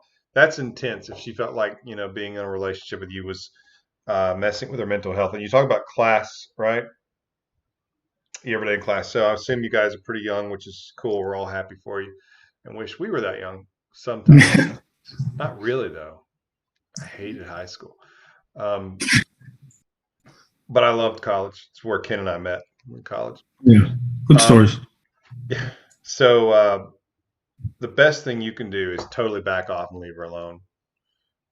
I say that a lot, but it's the answer a lot. And when it's not, I'll get more detailed as I have. But with her saying this thing about her mental health, a lot of times in high school, people can tend to be obsessive, possessive, and controlling. And Yeah. that could be something that was going on. But either way, if she says that to you, that's her reasoning, you really have to back off. You really have to stay away and just disappear. And whenever you have any interactions with her, they've got to be simple and light and casual. And that's your best shot. And if she comes back around, move very slowly. Show her that you're not going to be a problem, a hindrance to her mental health, or something that hurts her mental health. That's all you can do. Okay, so um, Ken, how I much would long? say How much no, longer? no, no, no. I'm good. I'm good. Okay. When somebody's, I think, like you said, when somebody says something like mental health, I take that as seriously as when they say, "Okay, I really need you to stay away from me, or I might get a restraining order." I mean, it's not the Oh, same thing. I don't mean that, but I mean some reasons or some statements are such a complete challenge to your ability to live without them. It's like another way of her saying you're desperate or and it's a massive turnoff. So if somebody's telling you that they need to break up with you for their mental health, I would take that as a complete challenge to see how much I can prove to them my affection for them is not out of desperate need, it's out of strength. So that's about as clear of a signal as you're going to get. okay. So Weecher, you said my paid question was skipped. Certainly not on purpose. So just go ahead and say in the chat there. You don't have to pay again. Um, and we'll maybe Ken, you can take a look. It's Weecher. Okay. It's Armin, kind of the same thing. Coach Lee, why are you ignoring me? Totally not ignoring you. Just a lot of questions, and sometimes YouTube hides them. It looks like, or I haven't gotten to it yet. So I'm really doing my best. Slothy again. Appreciate all the questions, Slothy. Me and my ex play mind games on each other. We change our status in a way to make each other jealous. For example, mine was about a girl. 20 seconds later, she changes hers to I love Brandon. Thoughts? Well, that's something that you're actually just making your position weaker by doing that. If anything, you want her to feel like she's playing the game by herself because it'll make her feel kind of silly. I wouldn't do that anymore if I were you. I would really focus on trying to be genuine and focusing on people who want to be around you, and let her see that. She'll see it, especially if she's trying to play some game like that. But it sounds like you might have started it, which I get. I get the feeling to want to do that. But I'm just telling you, if you really want to have a shot with this girl, and the fact that you're getting to her like that you doing something like that makes her do that, tells me that you're still in the game really strongly. So stop doing it though. She needs to really feel like a lot of mystery, that you're disappearing. Where are you going? He's strong enough to stay away. What's he doing? She needs to feel all that stuff. And she's not going to feel it if you're playing games like that, because you're still telling her, I want you back. I'm trying to get you back. And it's usually just not going to work. And she's going to try to keep one upping you, and it's just going to be a frustrating experience for you. Follow up from ex Ophi TV. Follow up was an awkward kiss attempt in front of her friends. Is no contact the way to go still? And if so, how long for 4+ months? Question mark. So you tried to kiss her in front of her friends, and she totally. Phew, that's hard to come back from right there. I mean, what I'm saying is, I don't know that I'd want to be back for somebody who did that to me, but I don't know all the details. I don't know if you even had kind of a right to do that. I don't know. I don't know. But I can tell you that you got to stay away from her. Anytime there's a rejection like that, you've got to pull back, because they're the one. They're doing this, and if you keep going forward, they're going to move further away from you. That's how it works. And so a rejection like that, especially one humiliating, it's not just a rejection, but it's got humiliation. Show some pride, show some respect for yourself. Do not pursue, do not chase, do not contact. It's a big red light. It's your best bet.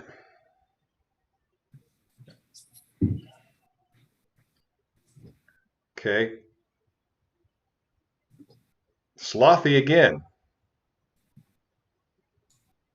She has a Spotify playlist with the rebound. It's something we used to do. There are also many other things. Feels like I've been cloned.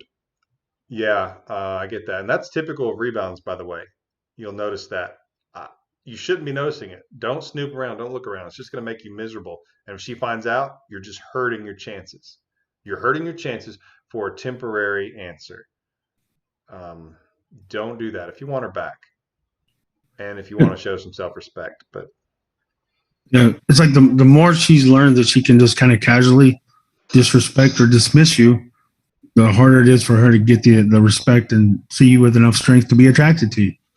hey, if we've missed, and I'm going to get to a few more of these, but if we've missed your question, we don't get to it, email myexpatcoach@gmail.com with your username, so Amber can verify, and we will do our best to answer you. We usually we did before, but this is not as exact as I wish YouTube would have it, and I hope in the future it'll be a little bit easier. But Bob Snow. My ex has told me since January she wants to leave. She wants to love me, and then the next day, wants to leave me. Is what it must be. And then the next day she apologizes. Then she says she loves me, but not in love. 2 weeks later, then she needs to think, well, no contact work. That's a Ken answer right there. Was Basically, she's just all yeah, over the place. yeah. And that's the kind of person, first of all, you kind of have to start beginning to question what you're getting from this, because if she keeps doing this to you, you are going to want to chase her. That's normal, because it's like you feel like you're close but you're not there, and so you're trying to get her. So there's all these little psychological things that are pulling you toward her, intentional or not.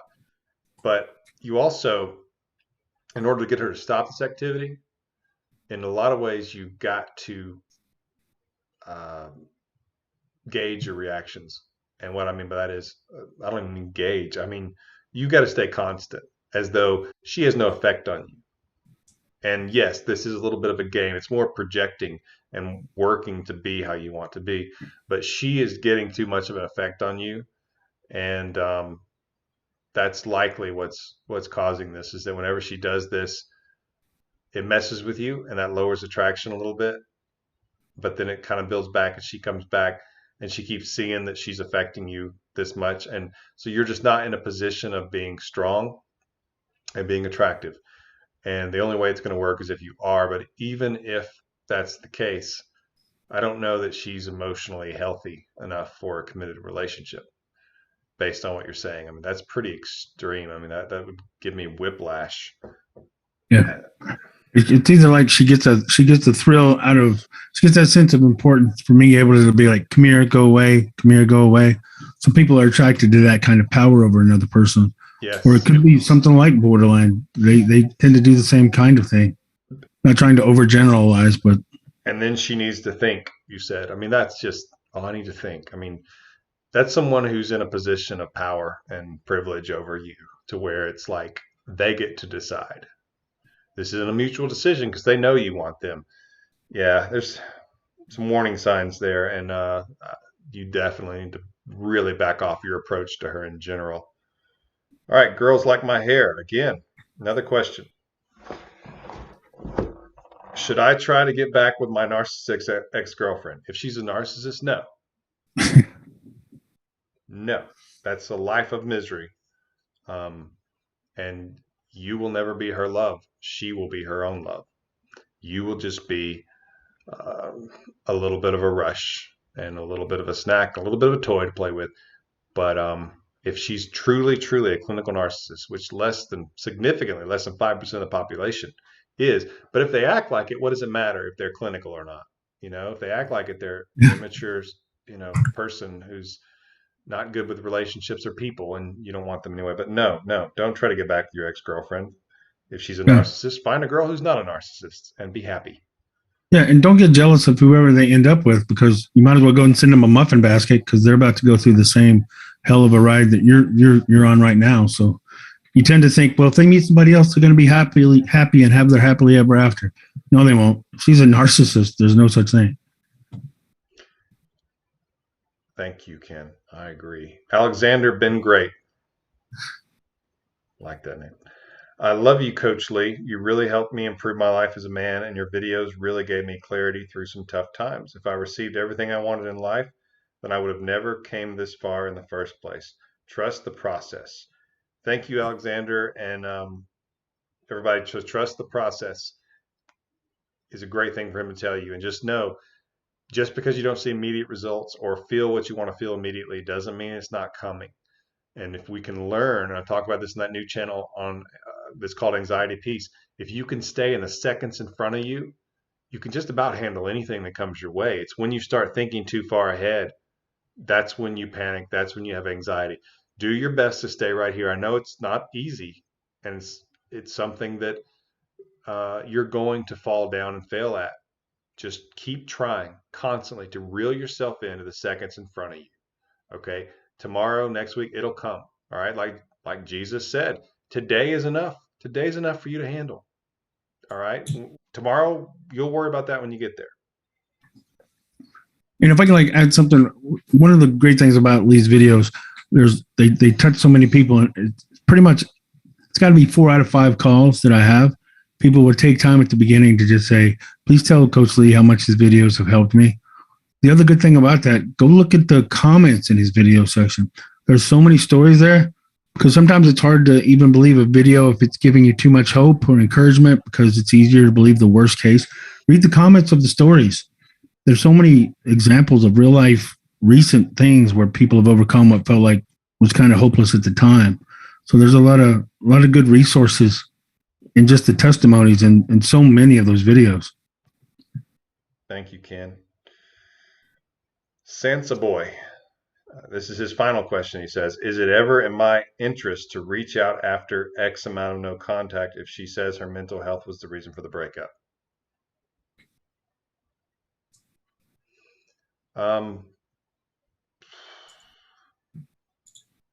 Wow, that's a tough question. Is it ever in your best interest? I mean, I lean toward no, but you're reaching out. What does that mean? Does that mean, because I think that you were in class with her, like you go to school with her or whatever. So going over and saying hello, how are you? Is that awful? Is that the end of the world? No. But if that's where you have to decide, am I in no contact? Because no contact means you want to get back with this person. Okay, unless it's like, it's not just because no contact implies there's hopefully something temporary about it. You're either that or they're out of your life. And that's kind of what you have to decide. And if you're in no contact, then give yourself a certain amount of time where you are not going to initiate with her. And then say after, you're in high school, so probably a month is about all you can really say there. Then it's okay to just say hi to her every now and then. How are things going? Keep it short, simple, and walk away. But you're showing her that my guess is, see, that there was some possessive, obsessive type of behavior coming from you. I could be wrong, but my guess is that's what it is. You're showing her that you can just kind of say hi and be casual and walk away. Then that's showing her that maybe you've changed, or at least you have the capacity to not be that way. And that's really your best bet. So when you say reach out, I think you should just, if you go to school with her, give it some time and then say hi. Just be casual with her here and there and show her you can do that. Thank you, Jen, for the tip. Kind words from a lot of people. I hate to scroll by. I'm just trying to get these people who paid for some of this. Tickle Monster. Together for 5+ years. She left 2 months ago. Sorry to hear that. She moved away. We talked a bit after, and there was no begging. She posted single without breakup text. I'm not sure what that means. Started no contact just over a month ago. She was passive aggressive. Okay, I'm going to the second message. She was passive aggressive at the start of no contact, trying to make me reach out. She tried to hurt me after on her birthday. It didn't work. Then she removed me. Now she's angry in the workplace, gossiping. How do I interpret and deal with this? Wow, a lot of moving parts here. So she was passive aggressive when you went into no contact. Okay. And then she was trying to make you reach out, you said, and she tried to hurt you on your birthday. Wow, this is just terrific woman here, huh? Yeah. It didn't work. Then she removed me. So she couldn't cause you pain, so she punished you. And now she's gossiping about you. How do I interpret and deal with this? All right. Yes. I think that you have been given a message that there's someone else out there who won't treat you that way. And that your best bet is to look for someone else and not to try to get this person back, because sometimes you have to ask yourself, what am I getting back? Am I getting something good back? And don't tell me, oh, but you don't understand. There were these times. Yeah, but a good relationship, the majority of the time is good, right? It's not just we had this great moment here and there, and sometimes, but that's where, again, it's difficult to do. And I'm not getting on to you. I'm not trying to be mean to anyone or condescending, but do your best to lead with your head. And if your head can look at this and say, this is a good person and they've messed up, that's one thing. But the way this person's treating you, I mean, you literally told me she tried to hurt you, and because it didn't hurt you, she punished you for it. That's messed up. Okay, and the gossiping on top of that. That's yeah. I don't. The warmth should not be there from you to her, and if it is, that's because it's the challenge, it's the rejection, it's the feeling of loss. It's not love, it's not warmth, because I don't see what's in this for you. I don't see what she's doing to make you say, yeah, I want that. It's not there. So this is not real. This is more of a challenge. This is more of your brain trying to figure out the mystery. This shouldn't be love. Or else, I would suggest you speak with somebody like Ken. You can book a call with him right there, top right of the screen. If it's okay, I'll jump into about the gossiping. I would say, don't fall for the trap of when somebody tries to redefine you, especially with what are intentional lies. Sometimes that reaction, it should be anger, but sometimes it can be so angry that you actually look like the insane person they're claiming you are. It's like somebody set you on fire tells everybody you're insane, and then points to you. So don't fall for that trap. Just kind of stay calm, stay you, stay reasonable, and that'll be the best thing you can do to put the spotlight back on her. All right. Ex Sophie TV again says, and if she keeps showing up to my places of work, what do I do? I can't stop my career for her. Yeah, if she shows up, treat her like anybody else. Treat her like a customer, a client, and don't treat her like she's special. Don't treat her like she's worthy of you having an argument or a conversation. And if she wants to talk, listen and maybe be a little bit open. But yeah, I'm not saying you stop your career, but you can also walk away.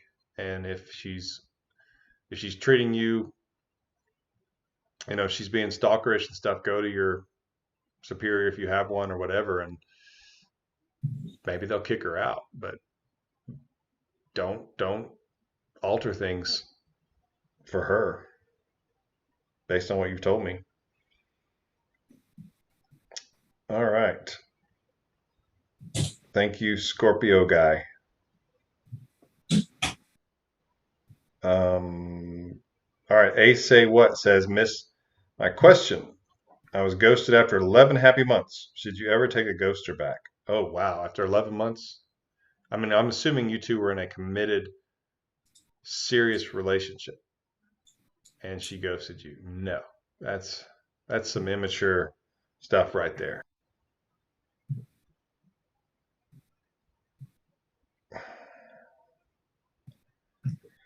All right, Steven, I think maybe we can get it this time.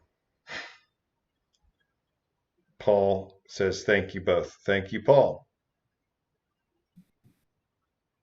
Kishler. Still not. Steven says, I've asked 4 times. Where is this question? There. Part He one. said all he said was all I can find. Me and my ex were together. Yeah. Go ahead. So me and my ex were together for 4 years. We broke up 6 months ago. All right. So would love some more info there, Steven. He says he's asked 4 times. I don't know what he's asking, though. I'd like to, Steven, so help us out. Kishler says, my girlfriend dumped me because she wanted to be abstinent in our relationship. And we got sexual several times, happened 5 days ago. All right. Well, if it means that much to her, it's her business, it's her life, and she has, the right to be able to define that.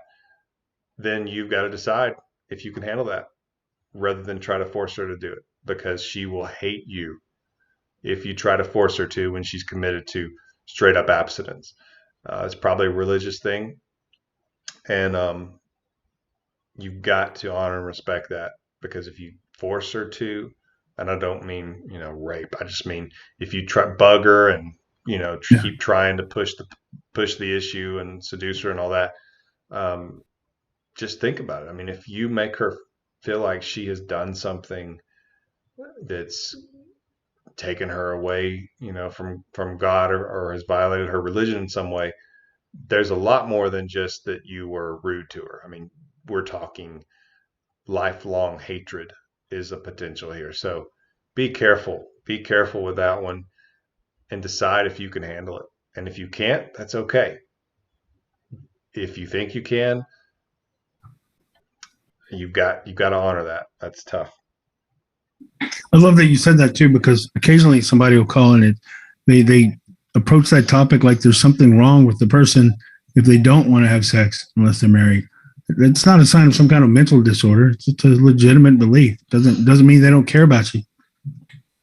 Yeah, I mean, I think it's a special thing, and hey, for people who can do that if you can, for sure, especially if it's a commitment.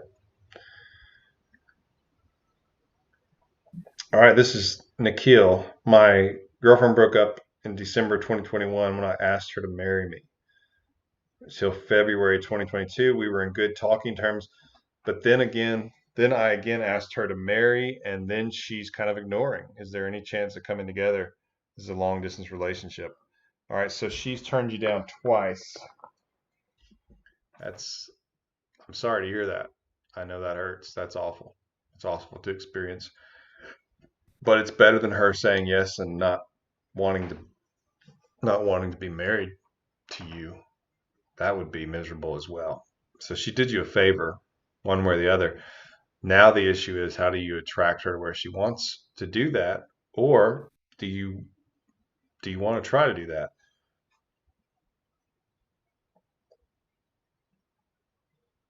All right, so she's ignoring also, you said. I mean, you two are in different places right now. You're going to have to leave her alone completely for a while. Kind of the standard protocol for breakups, really. But she's told you no twice. And there's a lot of the element of attraction is going to be respecting yourself and her respecting you. And she's going to have, you need to be in the position where she's going to have to make up a lot of ground. She's going to have to come to you in a big way since she turned you down twice. She rejected your proposal twice. She's going to have to make up a lot of ground and come to you, or else you're going to put yourself in such a position of weakness, and it's going to be unattractive, and then you're not going to have a chance anyway. Ken, what do you think on that? Yeah, I think. I mean, there's a good chance she'll come back with time. I mean, she's shown that even when she gets that space, that something draws her back. But if she does, let her initiate it. Let her initiate the future. Sometimes happily ever after is something that they can pursue much easier than they actually start to live. But I would definitely let her initiate anything about long term if she comes back, and if she doesn't, I wouldn't reach out. All right, so Jen H paid and we missed her question. Here's my question. In third week of no contact with my ex, we started dating during his divorce process, and we had a wonderful 2-year relationship. Afterwards, a lot of laughter and love. He broke things up because he still doesn't know if he can see himself going through marriage again. I think he got scared of where our relationship is heading because I feel like it's the real thing and it terrified him. Um, and she believes that he needs to work on himself from his Instagram story. Seems like he's struggling without me, processing his feelings and also breadcrumbing me with his stories. All right. I don't know if he told you he needs to work on himself or not, but that's a fine thing to work on yourself, but it's a terrible excuse to break up with someone because you can work on yourself while you're in a relationship with someone. We all do. We all should be working on ourselves constantly. I don't know. You said he's breadcrumbing you with his stories. Okay, well, don't fall for that. The more a person tries to bait you like that, the more you need to back off. And based on what you're telling me, I mean, he's doing a lot of the classic cliches, the BS excuses, and you really need to disappear as much as possible. As a matter of fact, I would suggest you do radio silence. Don't post anything on social media. Go just fast from it for like a month and a half, and that'll probably mess with his head a lot. But again, this guy doesn't sound like he's not at the point right now where he's attracted to you enough. He may learn his lesson, but I don't see a lot of the desire to be with you that needs to be there. But if he thinks he could lose you, then that's certainly a possibility because it can really help you see what you really feel and feel what you really feel. Um, but it kind of sounds like he's not as into you as he should be at the moment for whatever reason, and it doesn't sound like he's confused as much as he's giving you excuses, which is not a good thing. The breadcrumbing is probably just to feed his ego. Ken, what do you think? Yeah, I think exactly what you said. When you really have even real affection, it doesn't even have to be love, but especially love. You're looking for reasons to overcome obstacles. You're enthusiastic about overcoming obstacles. When somebody's not being honest with you, they give you reasons they kind of fit into a box of nothing. It's like, I need to work on myself. It's just not right. I'm confused. You deserve better. I've tried to feel this way. I'm going through a hard time. All those are signals that the attraction is really the issue, or manipulation. It could be even worse than lack of attraction. Hmm. All right, Scorpio guy says, my ex reached out with calls and text messages, but I ignored. He said, I didn't know your advice of responding at the time. What do I do now? All right, so you're not in a good spot, but you kind of have to be. I'd like to know what she said in those messages, by the way, but you can set up a call with Coach Ken and tell him that, and he might be able to be more specific with you. But you put yourself in a position now where you kind of have to reach out. That's why you don't ignore. You didn't know, and I understand, but I would just reach out with something casual and say, "Hey, I just want to check and see how you're doing," and she will probably say, "You ignored me," if she responds, because she might ignore you to get you back. And again, it's just ignoring your ex if you want them back is the gift that keeps on smacking you in the face. So that's why I say don't do it. I'm trying to look out for you people. So you've got to reach out and you've got to say something like that. And she may say, "You ignored me." And she may not say anything. She may ignore you to get you back. If she says that, if she says, "You ignored me. Why should I talk to you?" or whatever, say, "I'm sorry I did that. I was very unsure if I wanted a future with you and I needed some space." So you kind of turn it back on her and say, "But I've had some time to think and I'm open to talking." That's what I suggest you do. And that's really your only option. That's your only good option. You agree with that, Ken? Yeah, yeah, totally. There's not anything even. There's nothing wrong with just saying it. Sorry, I took me a while to respond, but yeah. What did you need? Okay, maybe I've got Steven's question now. He says, part one, my ex girlfriend and I were together for almost 4 years. We broke up 6 months ago.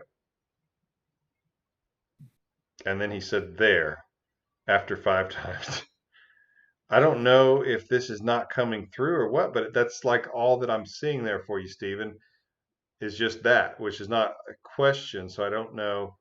Wait, it just came in. I'm lost because this new girl has come along and my ex is still on my mind because she reached out to me.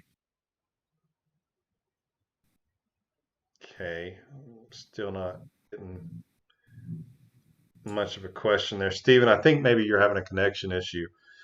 So if you can just email that question to myexbackcoach@gmail.com, then we'll get an answer to you. All right. Try and answer these questions, but we can't stay on much longer. We keep saying that, but we are like the most generous coaches ever. Okay, but um, I think we've gotten all that I can see. And if I missed your question, um, please share some specific situations where breaking no contact is appropriate. Sometimes a dumper breaks up with a dumpy because they did something bad. Yeah, and that's where you can reach out and you should apologize once sincerely and ask them to reconsider. And if they don't, you've got to give them no contact. Okay, Weecher says he's being skipped over again. Uh, Thank you, Shanette, for your. I think she was responding to me saying we're like the most generous coaches ever. Weecher, I'm not trying to skip over you, buddy. Can I keep paying for the same question? I get it, Weecher, but I can't. There's thousands of comments in here, and I can't find yours for some reason. Um, the paid ones usually I can just go right through and find each one, but for whatever reason I'm not. So if you can send that to myexpatcoach@gmail.com, we will get an answer to you. And so please follow me on Instagram at Real Coach Lee. It's right there in the bottom of the screen there. And Ken's at Real Coach Ken. And you can get the emergency breakup kit with a discount code right there. And it'll take off a considerable amount by going to myexpatcoach.com. And you can book a session with Ken at myexpatcoach.com/coach dash Ken. And we do want to do these regularly. So be on the lookout. We may start doing them weekly. They probably won't be as long, but it's hard for us to just, not answer a question. And we'll go as in other super chats, we'll go as long as people are asking questions. And when we get a break, we'll just have to cut it off and get off. We'll probably just do them for 2 hours going forward. But otherwise, I'm going to say goodnight. I'm sure it's morning somewhere in the world, but Ken's going to say goodnight too, I bet you. Yep. Thanks everybody. Appreciate it. Thanks, Lee. Always a pleasure hanging out with you, buddy. We'll do it again. We need to go see another Tame Impala concert. Oh yeah. Yeah, it's great. All right, guys. Everybody have a good night, and we'll get some clips of this online at some point. All right. So take care, Thanks. everybody.